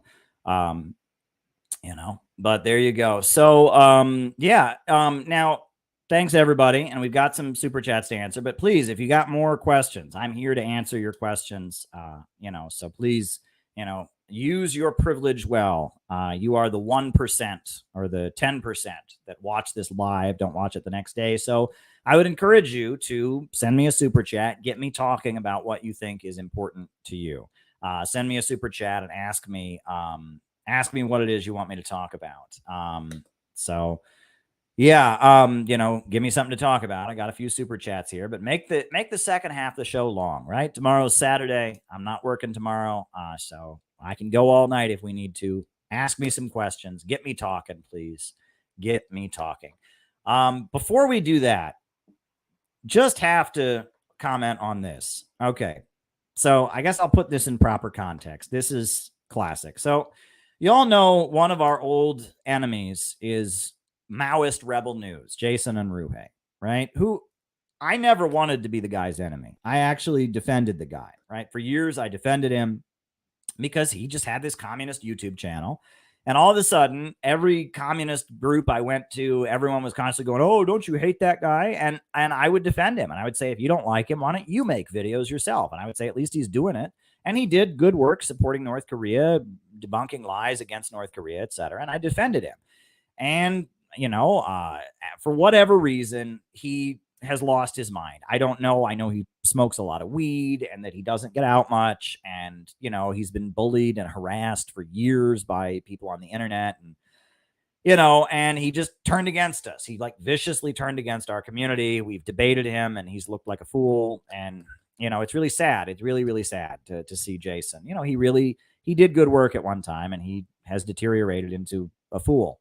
And I think it's things like the trucker convoy, things like wokeness have broke his brain. He doesn't quite understand about the new right and all of that. And he's so triggered by the hard right wing that has led him to basically become a woke pro-imperialist person. But like this, what I'm about to show you, this takes the cake. All right. I mean, this just shows you how far he's gone. All right. So for those of you who may not be aware, in the United States right now, there's this stupid right-wing conspiracy theory that's promoted everywhere that TikTok is a Chinese government mind control operation. And it's bullshit, right? The Chinese government has no control over TikTok. TikTok does not store its technology in China. TikTok is just a social media app, okay? And it is completely controlled from the United States. It has absolutely nothing to do with the Chinese government. Nothing. But the right wing and the liberals, to some degree or other, they've all gotten worked up about, oh my God, we got to ban TikTok. And one of the law that they've put forward to ban TikTok is called the Restrict Act. And it is one of the most horrendous pieces of legislation ever. It would just take away all our civil liberties. And it's a horrendous law, right? TikTok is just a social media app. It has nothing to do with China. Right? I mean, it is not a Chinese government operation, right? And everyone who studied that issue knows that. And they know the hysteria claiming that TikTok is a Chinese government operation is very dangerous. And it's going to be used to crack down on our civil liberties. And they know that, that TikTok is not brainwashing us to support communism. And it's all just a right-wing lie. We all know this. Anyone who studied this, the Mises Caucus, the Libertarian Party, they're speaking up against the Restrict Act, the TikTok ban. Even Bernie Sanders, AOC, people like that are against it. I mean, this TikTok ban that they're using this hysterical anti-China, anti-communism with, this is no good. But Jason never got the memo, right? Jason, because he's woke and because he's so triggered by the new right and because he hates Russia so much, it never occurred to him to actually investigate whether or not TikTok actually was an evil mind control operation from China. So today I saw this, and this takes the cake. I mean, it's so sad, it's funny. All right? So here we go. TikTok has banned the Mint Press. Mint Press is an anti-imperialist outlet, and it's been banned by TikTok. So Jason blames that on China.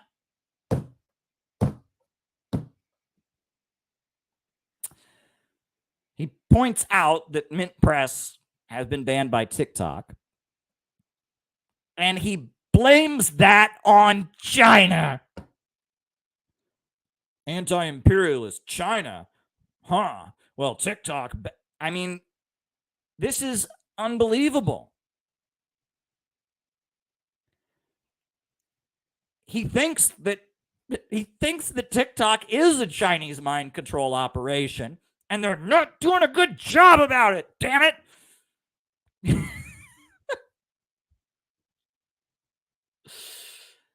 Jason is going to call up Xi Jinping on the phone and be, God damn it, your imperialist mind control device, it just banned Mint Press, you asshole.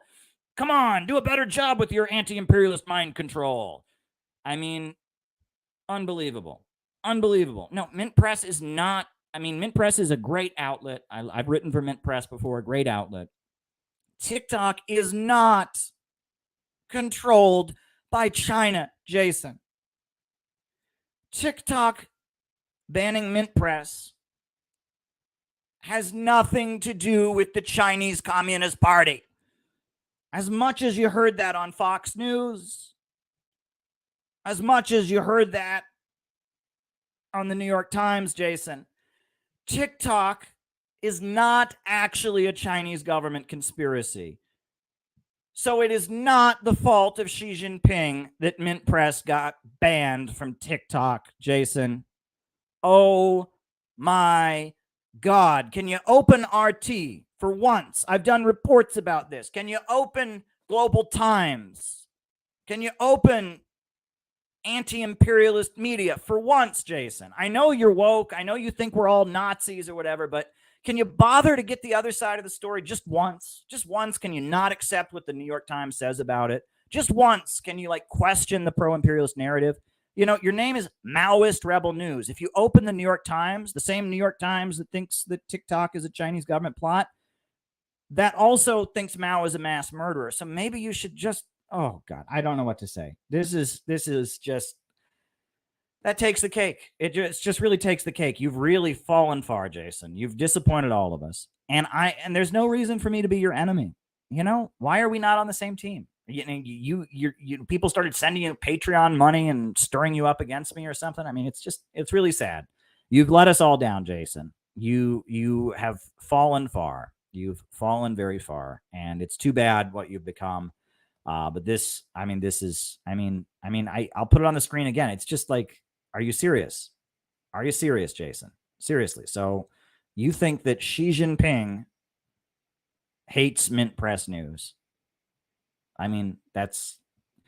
There you go, folks. Xi Jinping personally called up TikTok and said, get Mint Press News off of there. I don't like them. I don't like their criticism of Israel. Get them off there. This is so sad, Jason. So sad. So sad. You could do better. You could do better, my friend. You could do better.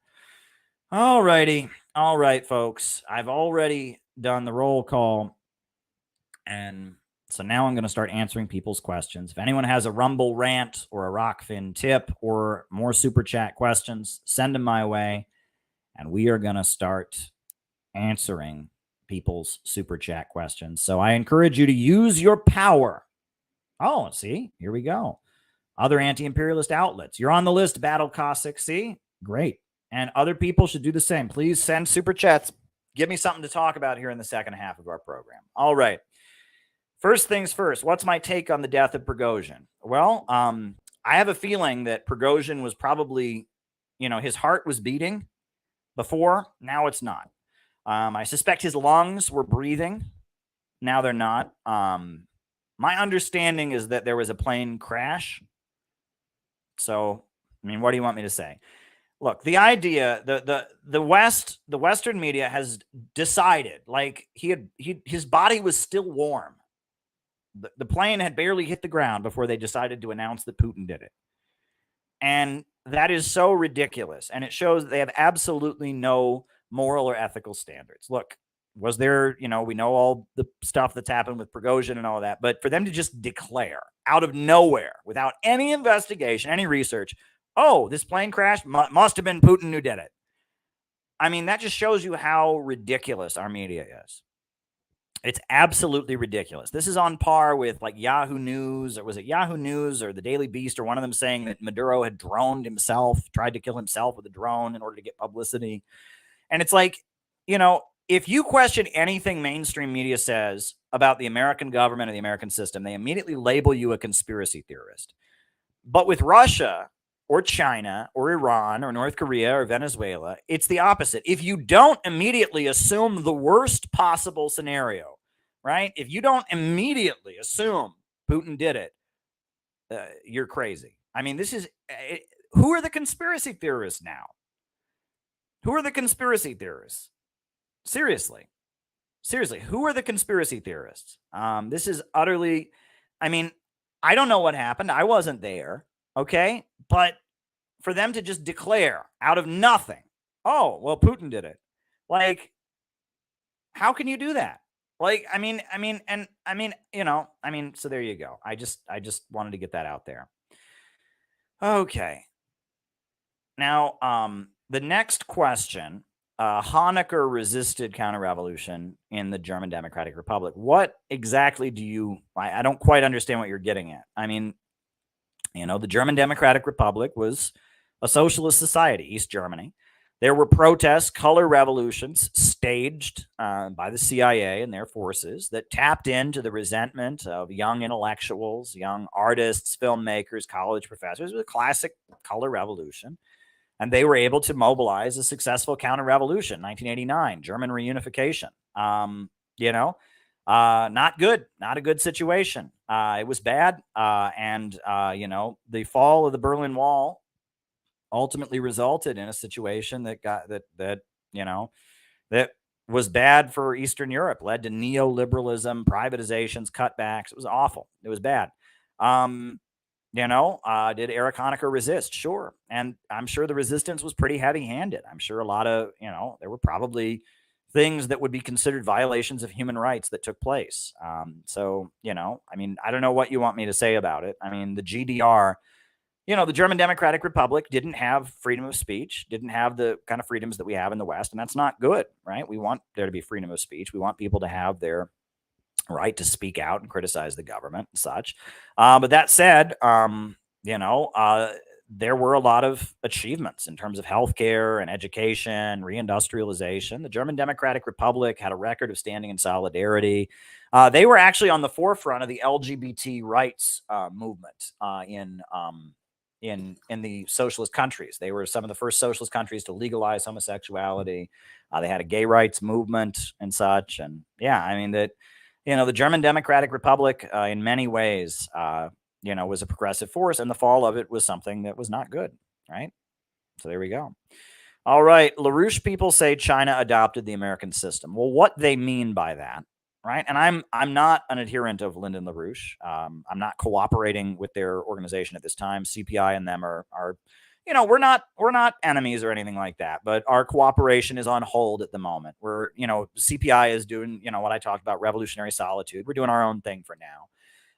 But having been to a number of LaRouche workshops and all of that, what I understand is that what they mean by that is Lyndon LaRouche was a Trotskyite communist for many years. And then in the early 80s, he always had his own brand. And I've read a lot of their material from when they were communists, and I find it to be very insightful.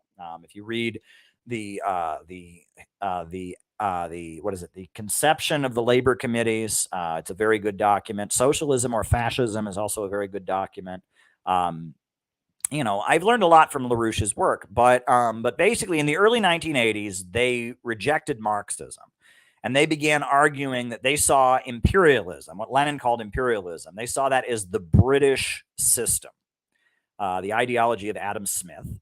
And they said that instead of believing in the British system, they were going to promote what they call the American system, which is the economic theories of Friedrich List, the German economist, and Henry Charles Carey.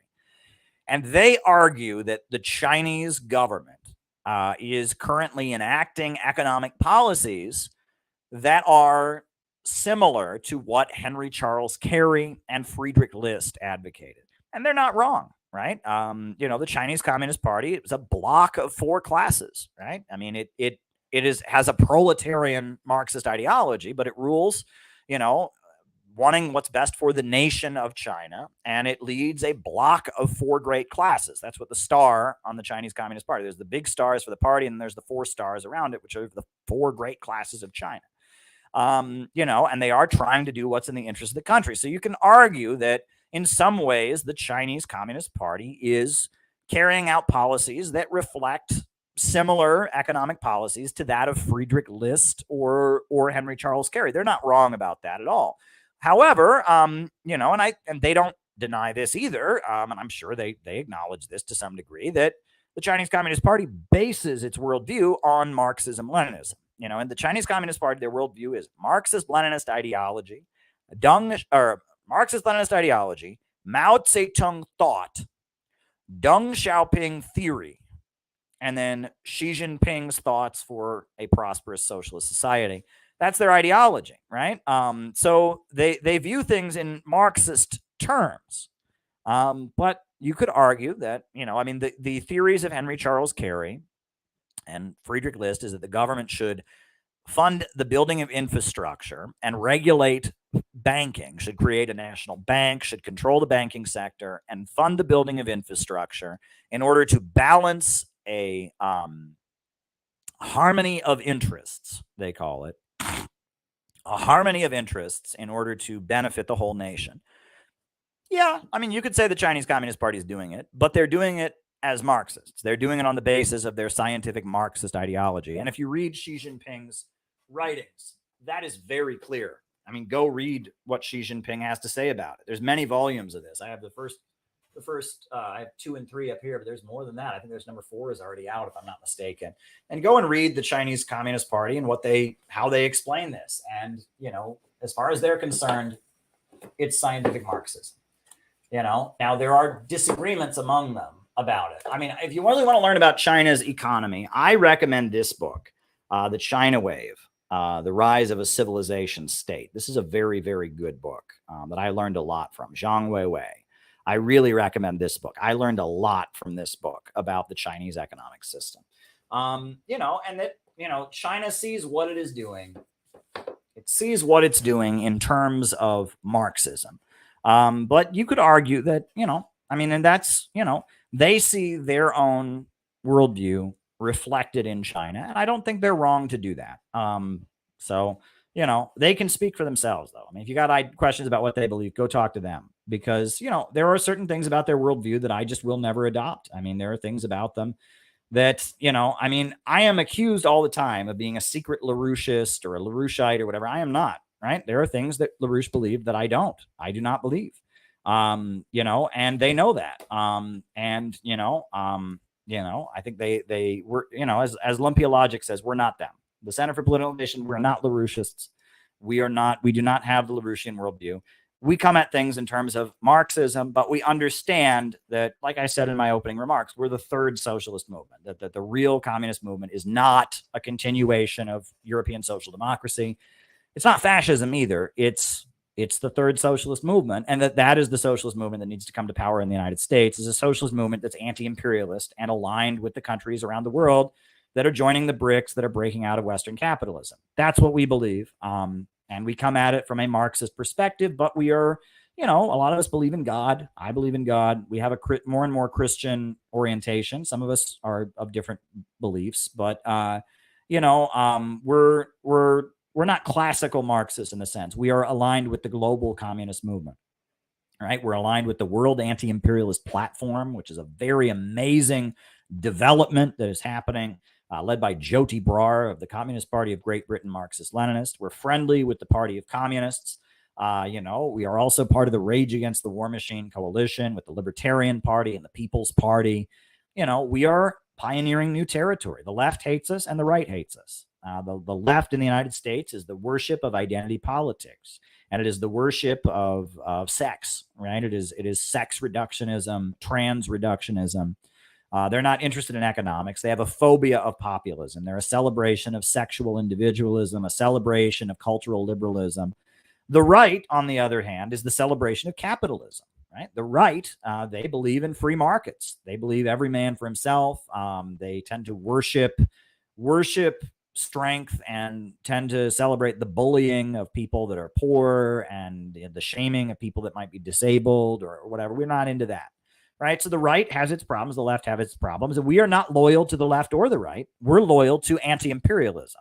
And the imperialist left that traces its roots back to social democracy, and the imperialist right that traces their roots back to fascism. We have nothing to do with either of those. We trace our roots back to the Bolshevik Revolution of 1917, back to the Chinese Revolution of 1949, back to the Islamic Revolution of Iran, back to the Nicaraguan Revolution of 1979, 78, back to the Bolivarian revolutions of Latin America, back to the Bible and Jesus Christ, back to Socrates and you know his teachings to the followers. We are the city building tendency. We are the city building tendency, and we draw from many different historical trends because we believe in historical progress. We believe in love and human collectivism. So there you go. You're on the list. All right. Thank you very much. All righty. Next question. Trump's relations to Roy Cohn and Epstein. Roy Cohn. Okay. So first of all, let's talk about who these two individuals were. So Joe McCarthy, he was the witch hunter, the anti-communist witch hunter of the 1950s, right?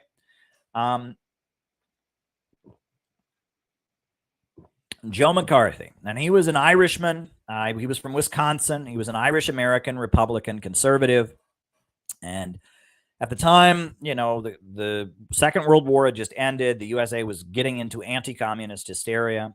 And, the whole government, Democrats, Republicans, the whole government was getting into an anti-communist hysteria in the United States. And at that time, the anti-communist hysteria, it started out as the Democrats purging their own house, and getting rid of the Roosevelt wing of the Democratic Party that had been friendly with the communists. And then it turned into the Republicans accusing the Democrats of being soft on communism. They would say, who lost China? And they blamed the Democrats for losing China, losing Eastern Europe. And they said that the Democrats are soft on communism. They're letting communism spread. And then it turned into a middle-class uprising. And Joe McCarthy was the face of the middle-class uprising, right? He was a small-town guy from Appleton, Wisconsin. He was kind of a heavy-set Irish man who liked to drink, and he talked like this: the communist conspiracy against our way of life.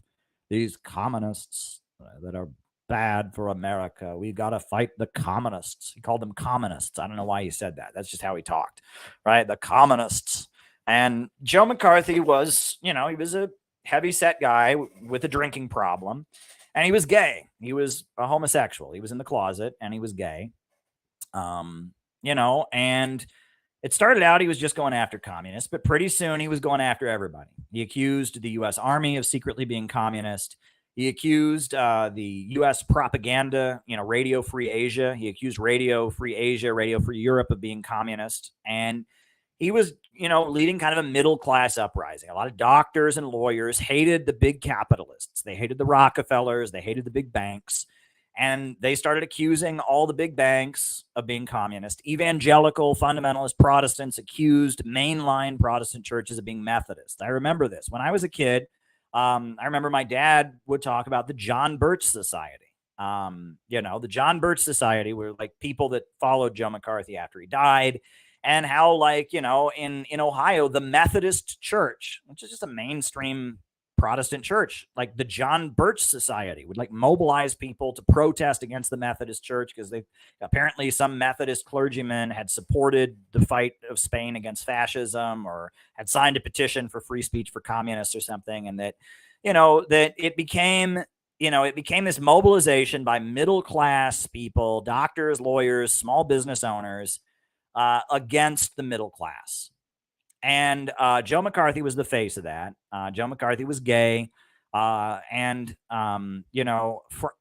Greenspun, who was the owner of a newspaper in Las Vegas, revealed that Joe McCarthy was gay. The next day, Joe McCarthy married his secretary in order to prove he wasn't gay, which, that worked out so well. And eventually, Joe McCarthy, after it was revealed that he was gay, he drank himself to death and he died, right? And the media turned against him, right? The media turned on Joe McCarthy because the anti-communism had gone from just being a way the USA could purge and weaken the communists. It turned into a middle-class uprising against the U.S. government. And the John Birch Society, after Joe McCarthy died, the John Birch Society became the people that were kind of continuing Joe McCarthy's teachings, Joe McCarthy's legacy. Joe McCarthy's lawyer was a guy named Roy Cohn, right? Roy Cohn was his name, and he was Joe McCarthy's lawyer. Roy Cohn was gay, and he was this lawyer who was a gay right-wing guy who was very anti-communist. That was Roy Cohn. And Roy Cohn, had represented Joe McCarthy and was doing all of Joe McCarthy's legal work. And Roy Cohn was also gay. And after McCarthyism, Roy Cohn remained respected in Republican circles. A lot of Republicans thought Joe McCarthy was right, and so Roy Cohn remained popular in Republican circles, but he was gay, and the Republicans were not big on homosexuality. This is a story I heard personally from an older guy who had been a Republican Party activist. In the 1980s, Roy Cohn was invited to speak to a group of young Republicans. And he was in the 1980s, and he was speaking. And at that point, the press had already outed him as being gay. So somebody got up and they said, Roy Cohn, aren't you gay? Aren't you a bit of a hypocrite? Your whole speech is about, how you want Christian values and American patriotism and the traditional family, and you're gay. And Roy Cohn responded and he said, no, I'm not gay. He said, because gay people, homosexuals, are hated by society. And I am very successful. I'm a very successful lawyer. I've written many famous books, so I can't be gay. Does that make any sense? No, it does not. But he said he couldn't be gay because he was successful. But Roy Cohn eventually died of HIV. He would go to gay bathhouses and gay clubs, and he eventually got HIV and died from it. And he was just this right-wing fanatical activist who was, it was not a secret that he was gay, and he eventually died of HIV. And he was part of Joe McCarthy's legacy. Apparently, Donald Trump, when Donald Trump was a young man, he and Roy Cohn were friends. Because Roy Cohn was well known in New York City. He was a crooked lawyer in New York City. That was kind of his reputation. Who knows? I don't know about how Roy Cohn practiced law. I don't. He may have been a good lawyer. I don't know. But regardless, Donald Trump was rising as a real estate mogul in New York City, and he became friends with Roy Cohn. There's a Saturday Night Live character that's based on Roy Cohn. It's like a lawyer who smokes a cigarette, nervously and says, "What's your point? What's your point?" That's supposed to be Roy Cohn, right? That's a fictional character they invented on early Saturday Night Live who's supposed to be Roy Cohn. That's Roy Cohn. And that Donald Trump was friends with Roy Cohn. Donald Trump kind of learned the art of making business deals and, maneuvering, getting government contracts from Roy Cohn. Roy Cohn was just a well-known lawyer in New York City who had been a McCarthyist. And what's interesting is that, in New York City, and all over the United States, most Jews, are liberals, right? About 75% of American Jews tend to vote for Democrats. And McCarthyism, many Jewish people thought McCarthyism was anti-Semitic, right? That it was largely Roman Catholics that were pushing McCarthyism. Joe McCarthy was a Roman Catholic. And that, there was that whole Jewish communist, thing that the fascists promote, Jewish communists. And so many Jewish people really hated Joe McCarthy. But Roy Cohn was a Jewish guy, a Jewish lawyer in New York City. And he was like Joe McCarthy's best bud. And so many people wondered about that. And that Roy Cohn was kind of the beginning of the hard Zionist right. Like Sheldon Adelson, Netanyahu, right? There is a layer now, and it's actually much bigger, of Jewish people that are not liberals, of hard right-wing Jewish Zionists, right? And that Roy Cohn was kind of a pioneer in that sense, right? At the time that Roy Cohn was this big McCarthyist, the overwhelming majority of Jewish people were against McCarthyism because they thought it was Nazi. They thought that, communist was code for Jew, and that Israel was really playing up how socialist it was back in those days. You had the Israeli Labor Party, Haganah. Now things in Israel started to shift. 1978, you had Menachem Begin, who became the president of Israel. That was a dramatic shift in Israeli politics. But prior to that, Israel had presented itself as very socialist, as kind of a liberal cause. You had people, I know a lot of communists, right? They would sell the Daily Worker, the Communist Party newspaper, one day, and the next day they would sell the they would sell trees for Israel. That was very common. The very same people, they'd be walking up the street one day selling the Communist Party newspaper. The next day they'd be walking up the street saying to people, do you want to buy a tree in Israel? And that Israel was considered to be a left-wing cause in the 50s, right? It wasn't until the 1967 war, when the Soviet Union really denounced Israel full on, that denouncing Israel suddenly became a leftist thing. Right. The Trotskyites had opposed creating Israel. It's like one thing they got right. And the Soviet Union became more and more critical of Israel. The Soviet Union is responsible largely for Israel's coming into existence. They could have stopped it at the UN Security Council. They didn't. But then after Israel was created, they started finding Israeli spies all over the Eastern Bloc. Czechoslovakia hung a number of Israeli spies. Stalin there was the doctor's plot. And when Stalin, there was a group of doctors who went after Stalin. Most of them were not Jews, but they were caught conspiring against Stalin, so they were executed. And Israel started propagating everywhere that Stalin was an anti-Semite and hated Jews.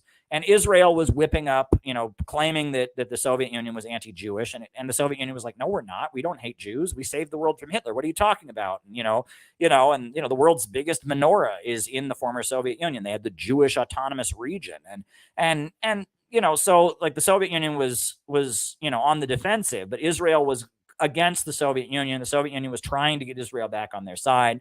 Finally, in 1967, Israel went to war with all of the Arab nationalist governments, with Abdel Nasser in Egypt, with all the Arab nationalist governments. And at that point, the Soviet Union was on the side of Egypt in the 67 war, and the Soviet Union then recognized the Palestinians. And 1967, that's when it suddenly became leftists that were against Israel. That was kind of a flip. It was a good flip. I think supporting Israel was a huge, huge mistake on the part of the communist movement, and it's almost unforgivable. I mean, when Israel was created in 1948, the Communist Party USA organized a huge parade to support Israel. Huge parade, and they organized protests against Truman that he wasn't doing enough to support Israel. And the Communist Party of America on Israel, I love William Z. Foster, I love Gus Hall and all that, but you got to understand that on Israel, they fucked up. They absolutely fucked up on Israel. They completely dropped the ball on Israel. They were taking advice from the Soviet Union. The Holocaust had just happened, and Israel was selling itself as if it was going to be a friend of the Soviet Union, as if it was going to be a socialist country, but they should have known better. That doesn't excuse it. They fucked up. They made a huge mistake, right? They supported Israel because they thought Israel was going to be a socialist country. They thought Israel would be friends with the Soviet Union. It was a big, big mistake, right? That it was just a huge mistake. I mean, there's no way around it, right? Thank you, John. You're on the list. It was a huge, huge mistake. Just a huge mistake. And Roy Cohn represented, the beginning of the right-wing Jewish community, the right-wing Zionist community, right? He was a McCarthyist. He was an anti-communist. And he was a Zionist. Roy Cohn was a big supporter of Israel, but he was not a leftist, right? And it was kind of the beginning of of Zionist right-wing, right-wing Zionism in the Jewish community. So you could argue he was a pioneer in a way. I mean, he was way ahead of the neocons. He was doing McCarthyism when, the neocons were all still pretending to be Trotskyites, and he was in the 50s.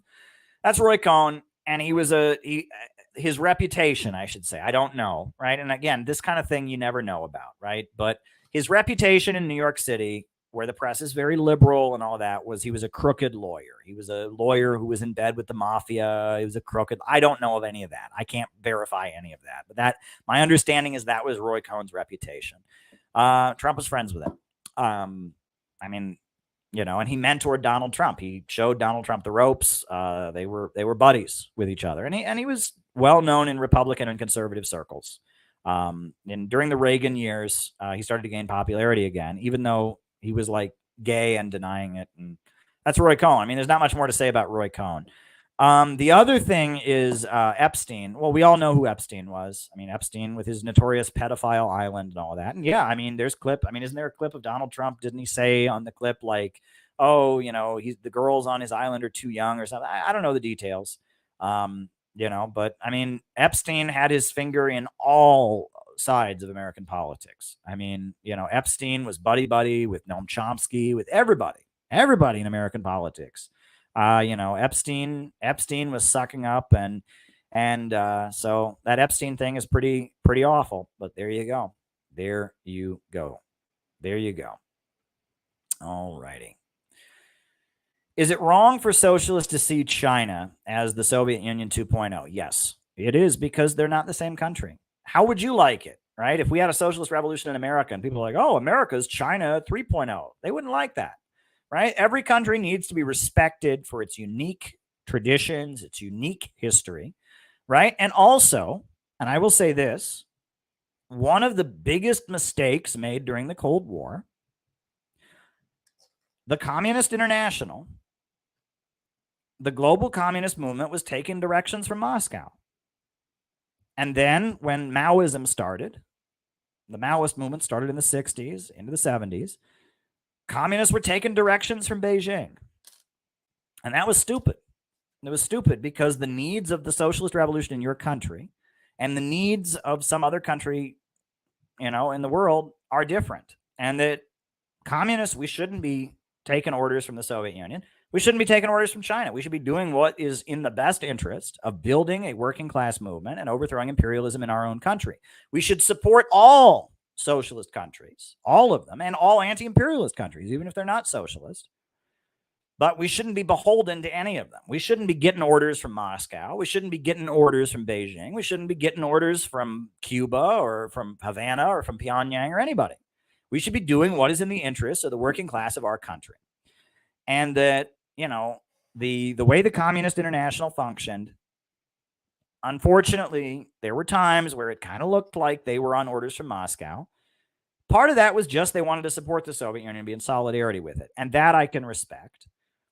But there were some times where it didn't look so good. And then the Maoist movement in the 70s, it started looking really stupid.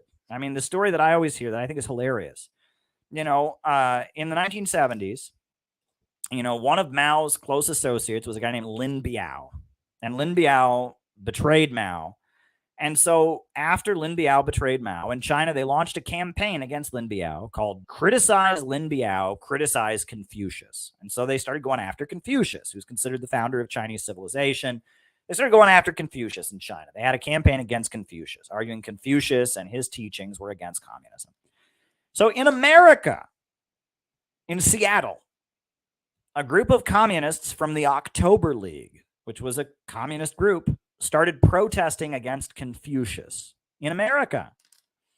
And they went to the college, some colleges in Seattle, and they took books by Confucius out of the library, and they had a protest in front of the library, and they burned Confucius's writings. And, you know, they were on the bullhorn. Our professor was trying to teach us to follow Confucius, but I got up and I told her Chairman Mao says that's a bunch of shit. That's reactionary guard. It's stupid. What the hell are you doing burning Confucius's writings in Seattle? It's idiotic, right? And that there were examples of this where in order to try and follow the Beijing line, Maoist communists looked like utter fools. They looked like complete and utter fools because they were trying to apply what the Chinese Communist Party was doing to America, and it looked stupid, right? I mean, if you're burning Confucius in America, you just look like you hate China, right? Confucius is the symbol of Chinese civilization. If you burn Confucius books in America, it just looks like you don't like China. That's all that looks like, right? And now in China, they promote Confucius. Confucius and Mao kind of walk together now with the, it's different. But during the Mao era, Mao was going after Confucius. And so these Maoists in America, they went against Confucius, right? When China said that the Soviet Union was social imperialist, right? That, like when the FBI, there was a group of civil rights activists in like North Carolina, they got arrested. And, like the Maoists would say, well, like the two superpowers are battling in North Carolina because some of these civil rights activists were in the Communist Party USA. So they were agents of the Soviet imperialists, and the American imperialist government arrested them. So it was an inter-imperialist rivalry in North Carolina. No, it wasn't. It was a group of progressive activists, some of whom were in CPUSA, who got arrested by the American government. But they saw it as an inter-imperialist rivalry. One story that I heard is when Jimmy Carter reinstated the draft.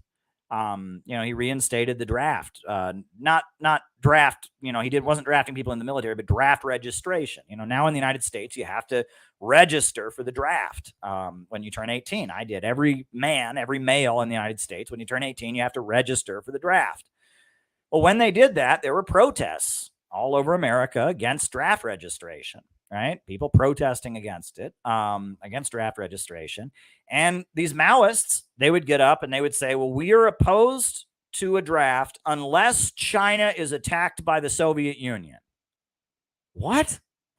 But that was the line. That was the line from Beijing, right? The October League, the Communist Workers' Party, some of these groups. And they would get on bullhorns and they would say, we're protesting, we're against the draft, but we would support a draft if China were attacked by the Soviet Union.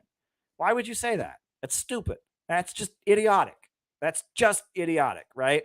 And they had to say that on the bullhorn because, that was the line from Beijing. We're not, we should support all anti-imperialist countries, all socialist countries. We should support all of them, but we shouldn't be beholden to any of them. We're not Russian agents. We're not Chinese agents. We're not Cuban agents. We're not North Korean agents. We're not Vietnamese agents, not Iranian agents, not Venezuelan agents. We're anti-imperialist Americans. We love America. This is our country. We love it.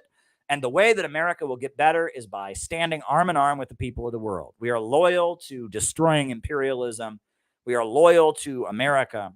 We are loyal to the world. We're loyal to the global working class. We're not loyal to any government, any foreign government around the world, right?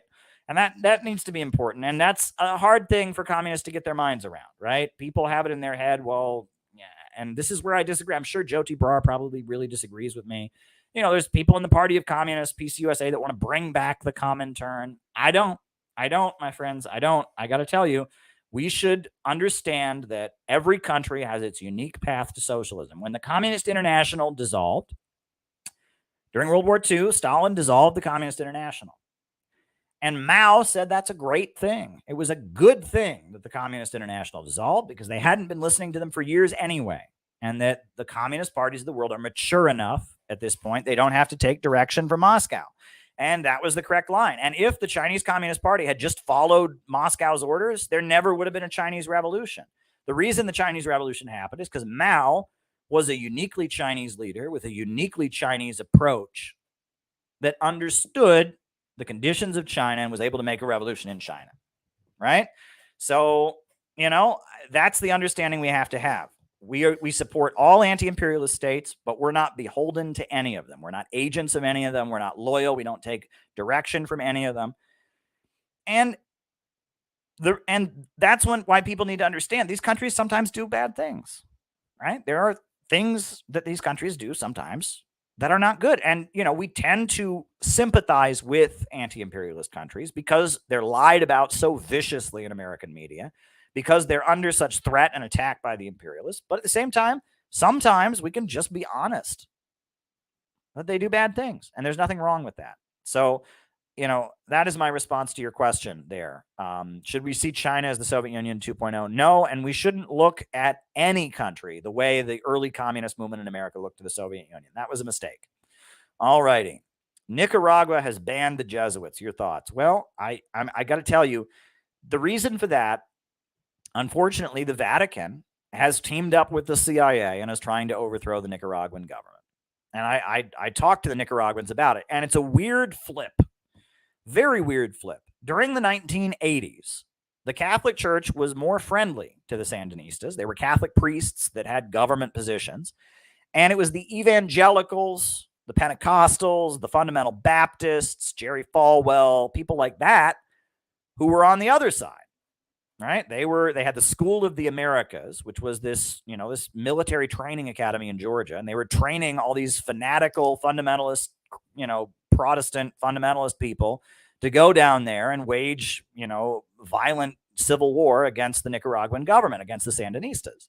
And the Catholic Church was supporting peace talks. The Catholic Church was very involved in the Nicaraguan network that was formed, that was protesting against U.S. arms being sent to Nicaragua. There's footage of, George Herbert Walker Bush, George H.W. Bush being disrupted. And, there's a nun who gets up and she shouts at him, why are you sending weapons to those who kill priests and nuns? How dare you? And there were a number of Catholic priests and nuns that got arrested in support of Nicaragua. And it was evangelical Protestants, that went around fundraising for the Contras and stuff, right? That Pat Robertson and Jerry Falwell, they were some of the biggest supporters of the Contras. For some reason now in Nicaragua, it has flipped. At this point in Nicaragua, the main anti-communist organizing center is the Catholic Church, and that's it's bad. And I don't necessarily know why, but it's bad. And at this point in Nicaragua, most evangelical pastors support Ortega, right? And I have actually, having been in Nicaragua and having talked with other people who've been in Nicaragua, I found out why that is, right? One of the reasons for that is that alcoholism is a really big problem in Nicaragua, right? And it's genetic, right? Is that there was not alcohol consumption in the Americas before Christopher Columbus showed up, right? And so the genetic predisposition to alcoholism is much more widespread. People die from being alcoholics and they don't reproduce, right? So there is a much higher rate of alcoholism among indigenous people than there is among white people. And that is because of genetics, because alcoholism is largely genetic and that they didn't have it. We white Europeans, we got a big head start on alcohol, right? And that, and it's not just a stereotype. It's just, alcoholism is a predisposition. I could never be an alcoholic because alcohol makes me sick, right? But people who they drink alcohol and it feels really good, they're much more likely to be alcoholics than people who have, with me, alcohol just makes my face all bright red, makes me sick. I just can't do it, right? So, among indigenous people in South and Central America and the Western Hemisphere, there's a much higher rate of alcoholism. It's a big problem. And Catholics drink. The Catholic Church allows drinking alcohol. But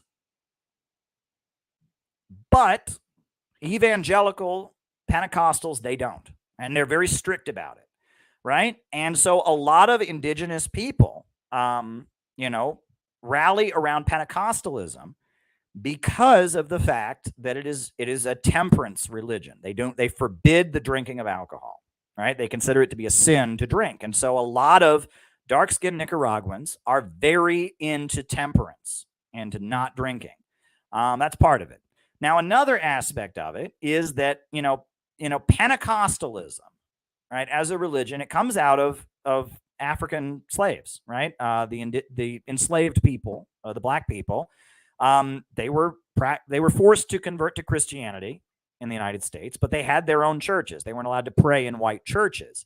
And in their prayers and in their church services, they used African traditional music and African traditional ceremonial methods that they brought from Africa with them, right? The heavy drum beat, the group singing and the group chanting. These are African indigenous religious practices that, even though, Africans who were brought to this country in chains as slaves were forced to convert to Christianity because they had separate churches that were allowed to exist under slavery.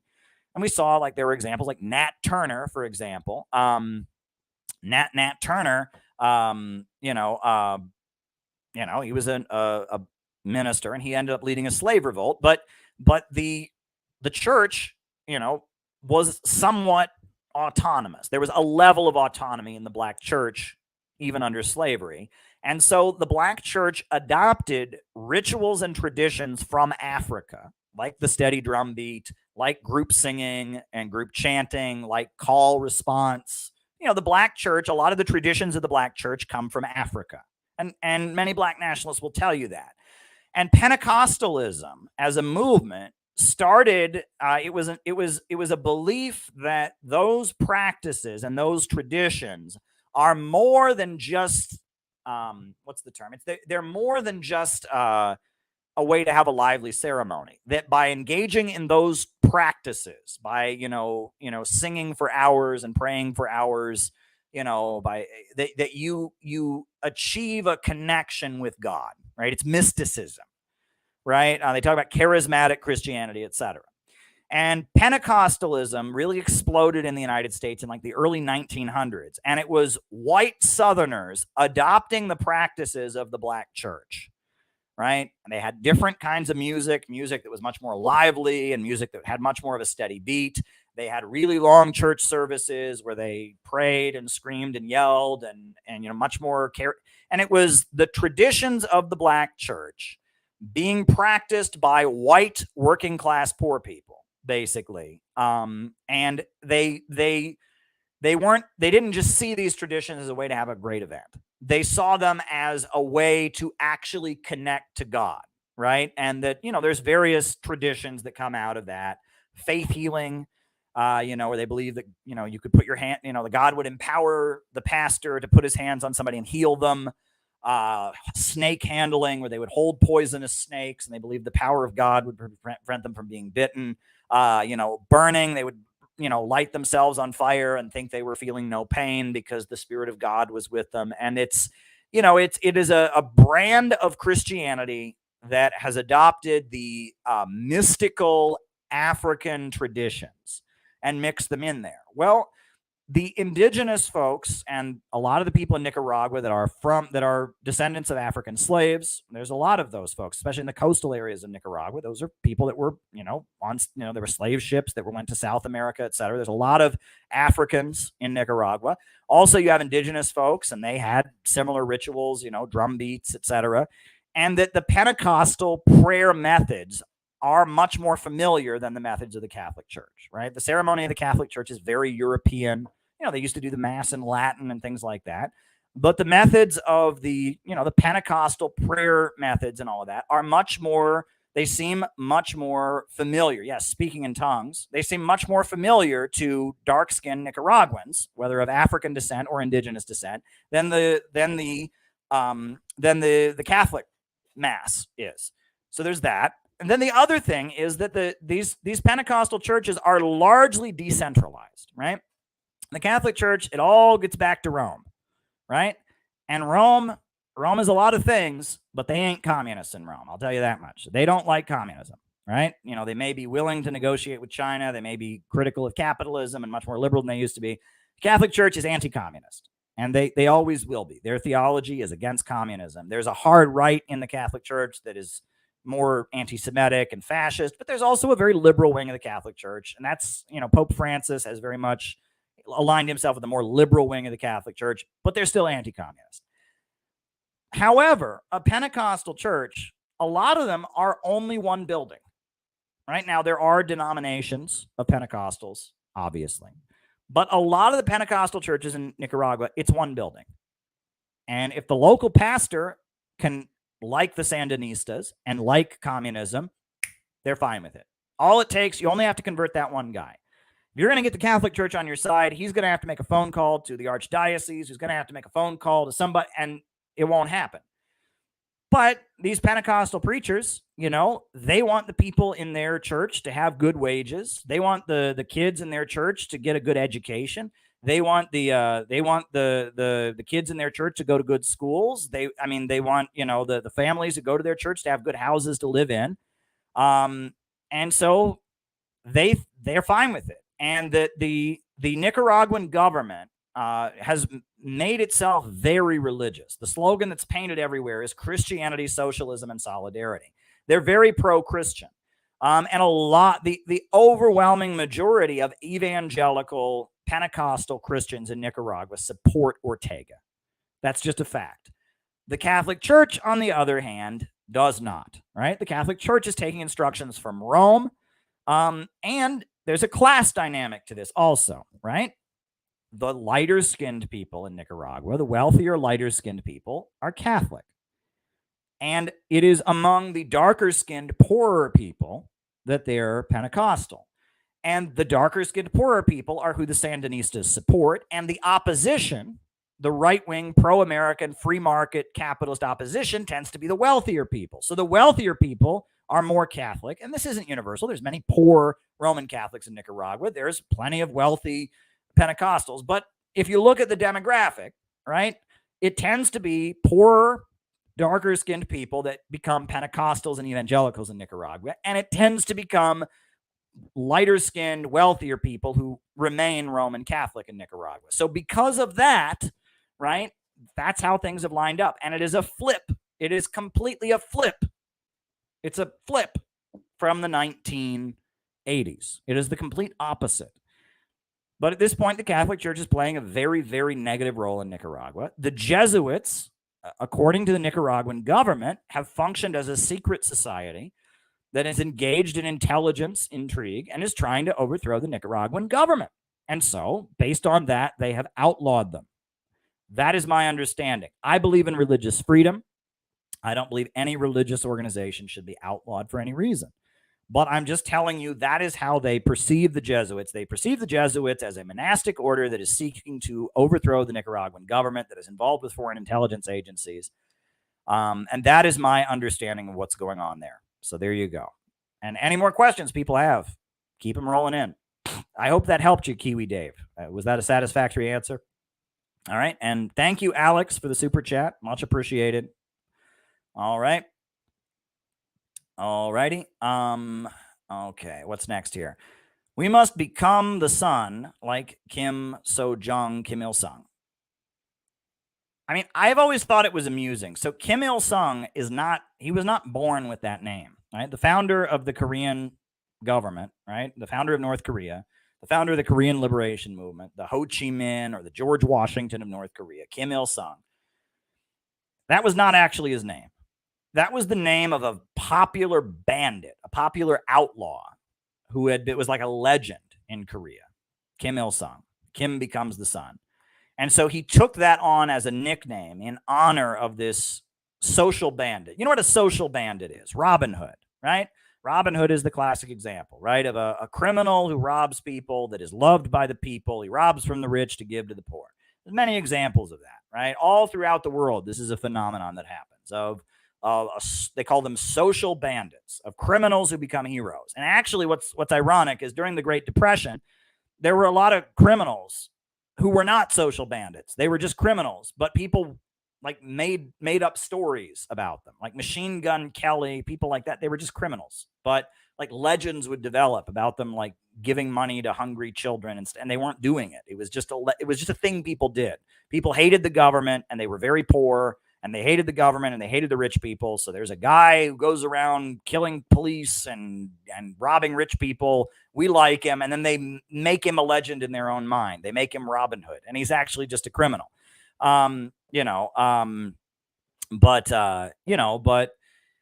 regardless, there are, throughout the world, there are social bandits. And in the Korean Peninsula, there was a social bandit called Kim Becomes the Sun, right? It was like a nickname, right? Like Pretty Boy Floyd or Machine Gun Kelly or, I don't know, the Sundance Kid, Butch Cassidy and the Sundance Kid or whatever. It was just some social bandit. There were songs about him and tall tales and legends about Kim Becomes the Sun. So as Kim Il-sung was forming his revolutionary army, as a way of communicating that he was a leader of the people, he loved the people, he was standing up for the people against the Japanese invaders, against the landlords and the exploiters, he started calling himself Kim Becomes the Sun, Kim Il-sung. That's pretty badass. Look, we don't understand. Nowadays, there's all this information, right? You're watching me. You've been watching me for 2.5 hours now. I'm talking at you. All over the world, people are watching me right now. It used to be there were newspapers maybe, but like people didn't get information. So the little bits of information that people got were really fucking important, right? People might not know anything about you. So you wanted to make sure that whatever people knew about you, they liked. For example, the Bolsheviks. What does Bolshevik mean? It literally means majoritarians. That's all it means. And that wasn't the name of the communists in Russia. Their real name was the Communist Party. Their first name was the Russian Social Democratic Labor Party. But then Lenin made them change their name in April of 1917 to the Russian Communist Party. But everybody knew them as the Bolsheviks. In fact, when they wrote documents, they'd have to write Russian Communist Party and then in parentheses afterwards, Bolsheviks, just so people knew who they were. And Bolshevik just means majoritarian. Majority group, majoritarians. Well, think about that. Every person who ever heard of them heard that they're for the majority.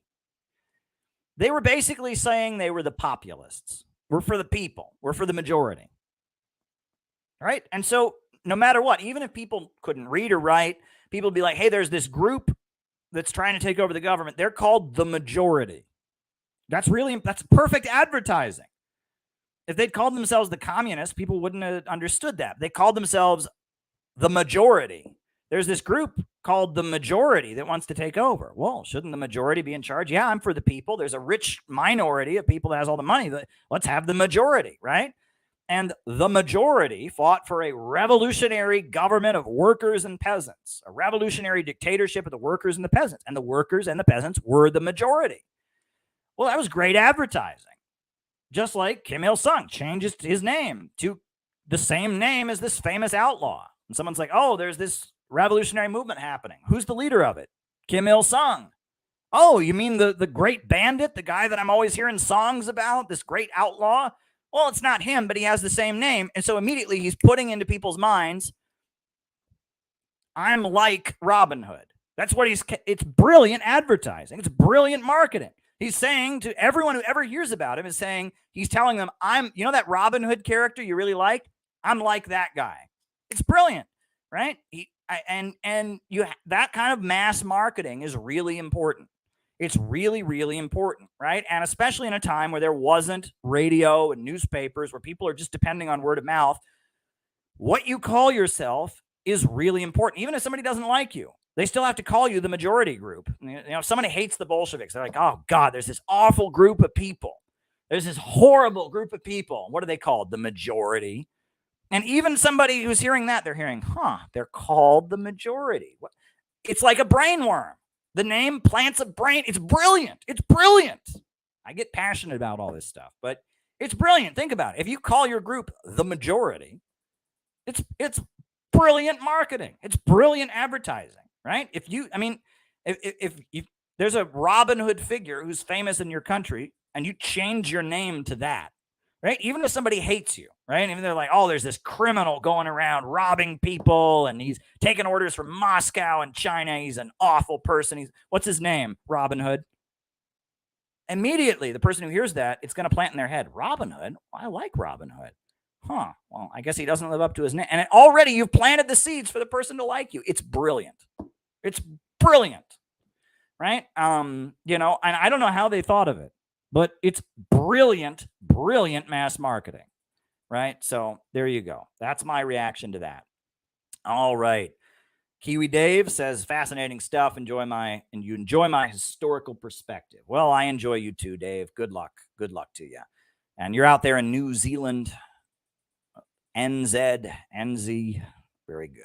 All righty. What's next? Oliver Stone was my first introduction to imperialism. Yeah, I've hung out with Oliver Stone's son many times. I've done podcasts with him. Sean Stone is a cool guy. He's also spent a lot of time in Iran. I've never met Oliver, but I'm a big fan of his work. South of the Border is a great movie. His work on the JFK assassination. I mean, I love Oliver Stone's work. Oliver Stone is a great guy.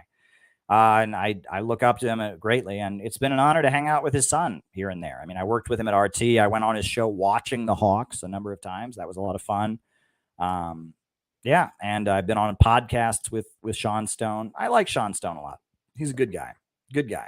All righty. Okay. All right. Other anti-imperialist outlets like Covert Action Bulletin, Eva K. Bartlett, Patrick Lancaster, New Atlas, and the Duran guys. Yep, all of those are great outlets. You know, I don't necessarily agree with everything in all those publications, but those are great outlets.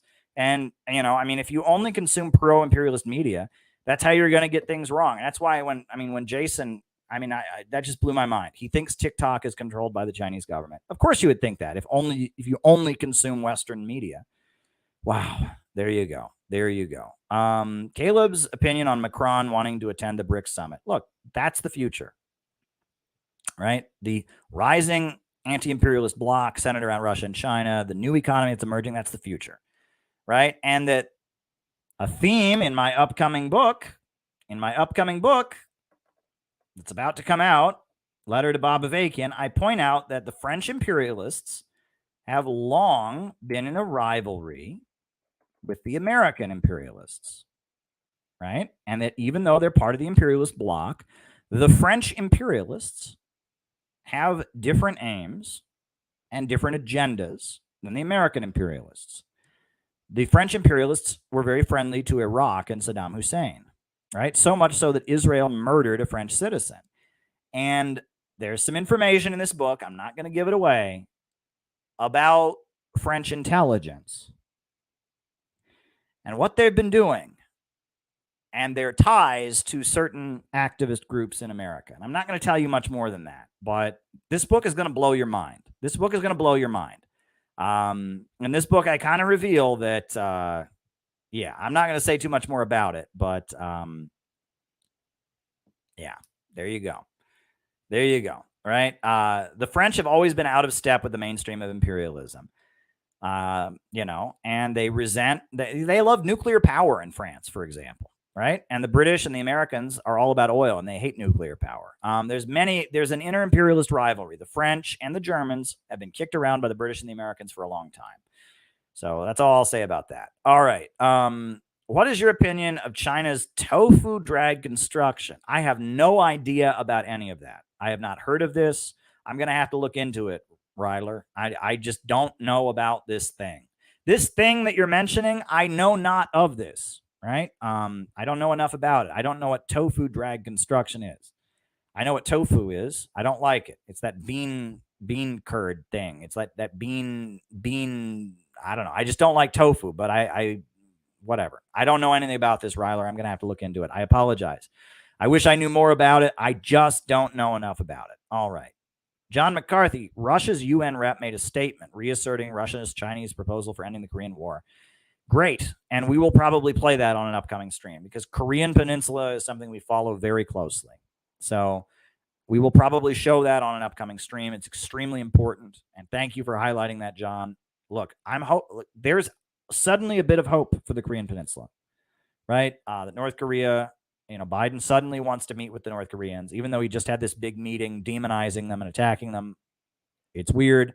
And I'm hoping that maybe there can be a de-escalation with Russia and China, and it'll start on the Korean Peninsula. That would be great. If we could break out of, we're like marching closer and closer to World War III every day, and it's scary as hell. So maybe the Korean Peninsula can be where things start to thaw. Because I see Russia talking this way. I see the Biden White House suddenly changing their tune. And maybe we can start to see a thaw on the Korean Peninsula. For a long time, I assumed that Donald Trump would have to get reelected before there could be talks on the Korean Peninsula. But now I see a glimmer of hope. The Biden administration seems to indicate that there is possibly some hope for there to be peace on the Korean Peninsula. So that's a really good thing. It's a really good sign. Let's hope, let's pray that it's the beginning of something. And thank you, John. Now Russia is for the global majority. Yeah, and that's the golden billion. They talk about the Western, the golden billion in the West, and then the rest of the world, and that they're for the bulk of humanity that's forgotten. That Western policy forgets the bulk of humanity. I would argue that most of the people living in the West are also getting screwed by our governments. But they're right that the bulk of humanity is left behind by the system of imperialism. They're absolutely right about that. Absolutely right. All right, everybody. That ends. Those are all the super chats that I have received. I don't see anything in the Rockfin. And I don't see any. Oh, there's a Rumble rant. Oh my God, there's two Rumble rants. Oh my goodness, I have two Rumble rants to answer. Thank goodness, right? All right. Why aren't there more socialist countries in the BRICS? Because, and this is Delta V, and thank you, Delta V. I'm so sorry it took me this long to see it. The reason is that they want BRICS to expand. And a lot of the socialist countries are very isolated. And if they just put communist socialist governments in the BRICS, then non-communist governments will be reluctant to join, right? India is part of the BRICS. That's really important, right? Brazil, part of the BRICS. And if the BRICS just became all communist governments, then it would be very hard to get. There's a lot of countries that are joining the BRICS that are kind of neutral, and they're really important. It's really important to have those neutral, those somewhat neutral countries. It's really important to have them in the BRICS as well. It's very important. And if only communist governments piled into the BRICS would be seen as, an anti-imperialist club, and countries that are kind of neutral like India and Brazil wouldn't be down for it. They're being strategic. They're being strategic right now, right? There are a lot of corners of the world where revolutionary anti-imperialist forces have taken power, but they're small and they're isolated. And it's much more strategic to have a big non-socialist country like India or like Brazil join the BRICS than it is to let North Korea into the BRICS. Now, I obviously think North Korea should join the BRICS, but, North Korea's GDP in comparison to Brazil and India is much smaller. And if they just start admitting all the communist countries, pretty soon you're not going to get countries like maybe Turkey to join, right? So that's what's going on there. They're being strategic. They will eventually, as Jenny Lynn's got it right. They will eventually, but there we go. All right, there's that. And traveled to Cuba for vacation, seen Havana. Thoughts on Ernest Hemingway in Cuba, and how did communism in Cuba still alive under such long, strict economic sanctions? Well, the fact that communism in Cuba is still alive is largely the result of how well embedded the Communist Party of Cuba is with the population. And it's largely because of something that happened in the 80s in Cuba called the Rectification Campaign. In the 1980s in Cuba, they started reinventing their socialist system. And some of it was market reforms, and some of it was a reinforcing of communist principles, the cult of Che Guevara, etc. But in the 1980s, the Cuban Communist Party, while the Eastern Bloc countries were all watering down communism, Fidel Castro and the Cuban Communist Party, they doubled down, and they got super communist in the 80s. They had some market reforms, but they got super ideologically communist, and that really helped. And that also in the 90s, during the time in the 90s, things are better in Cuba than they were in the 90s. In the 90s, the U.S. government went all in on Cuba. They only had electricity for a few hours a day. It was bad. There were food shortages in Cuba in the 90s. And during those years, when Cuba was really isolated, the Communist Party, they had less food than the other people, and the Communist Party really did a lot to show that they were on the people's side.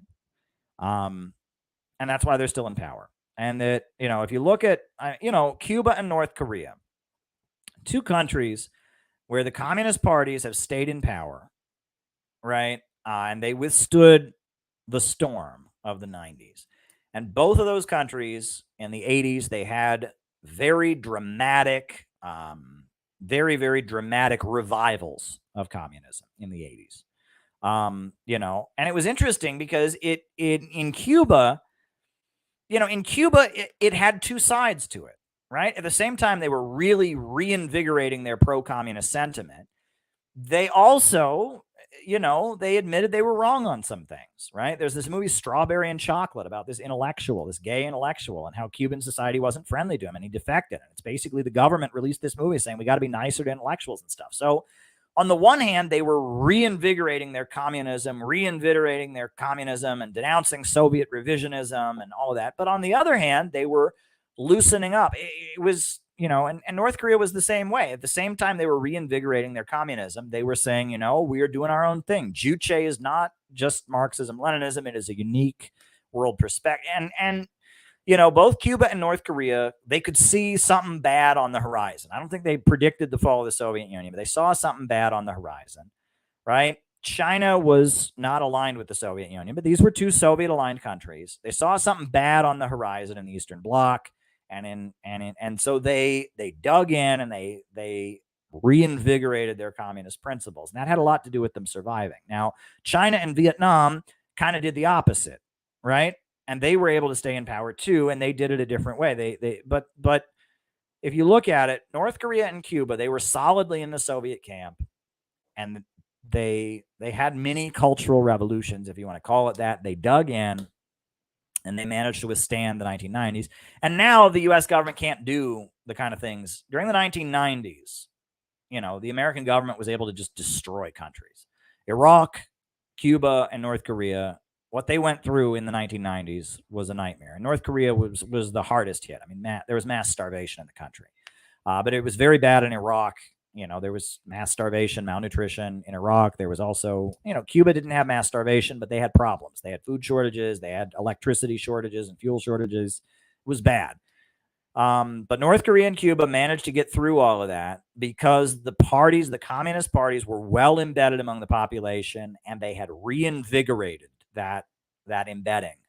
They had reinvigorated that embedding. It's very interesting. Very interesting. But Cuba and Vietnam, they withstood in a different way. And I think there's something to be learned from both, right? Cuba and North Korea became much more hardline and ideological. Vietnam and China loosened up and allowed foreign investment. And China had drifted to align with the United States against the Soviet Union in politics. Vietnam, kind of did the same thing. And so they were allowed to open up in ways that if Cuba and North Korea had opened up that way, they would have just been overthrown. Cuba and North Korea were both countries that were more, North Korea is still technically at war with the United States, right? There's never been a peace treaty, never been diplomatic recognition. Cuba, not at war, and there's finally diplomatic recognition, but the USA has been trying to destabilize and overthrow the Cuban government. So these are two countries that didn't have the option of doing what Vietnam and China had the option of doing. Vietnam and China, because of their geopolitical position, they were able to court foreign investment and have, market reforms. Cuba and North Korea, they didn't get that option, but all four countries managed to survive. And the world is changing. So that's what I'll say about that. And I'm sorry I apologize for not noticing Unoan and Delta V's Rumble rants until just now, but I see them now. And Kiwi Corner is right. Free Imran Khan. It's been a great broadcast, folks. I'm going to put on the closing music, and I don't know why I wouldn't be back tomorrow night. I think I'll be back tomorrow night. Watch Marks for Sale. That's going to be a great film from Peter Coffin. Look out for my new book next week, but I'll be back. All righty.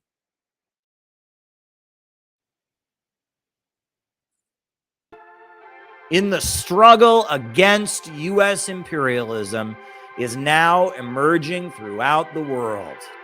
Ever since World War II, U.S. imperialism and its followers have been continuously launching wars of aggression. But the people of various countries have been continuously waging revolutionary wars to defeat their aggression. While the danger of a new world war still exists, and the people of all countries must get prepared, revolution is the main trend in the world today.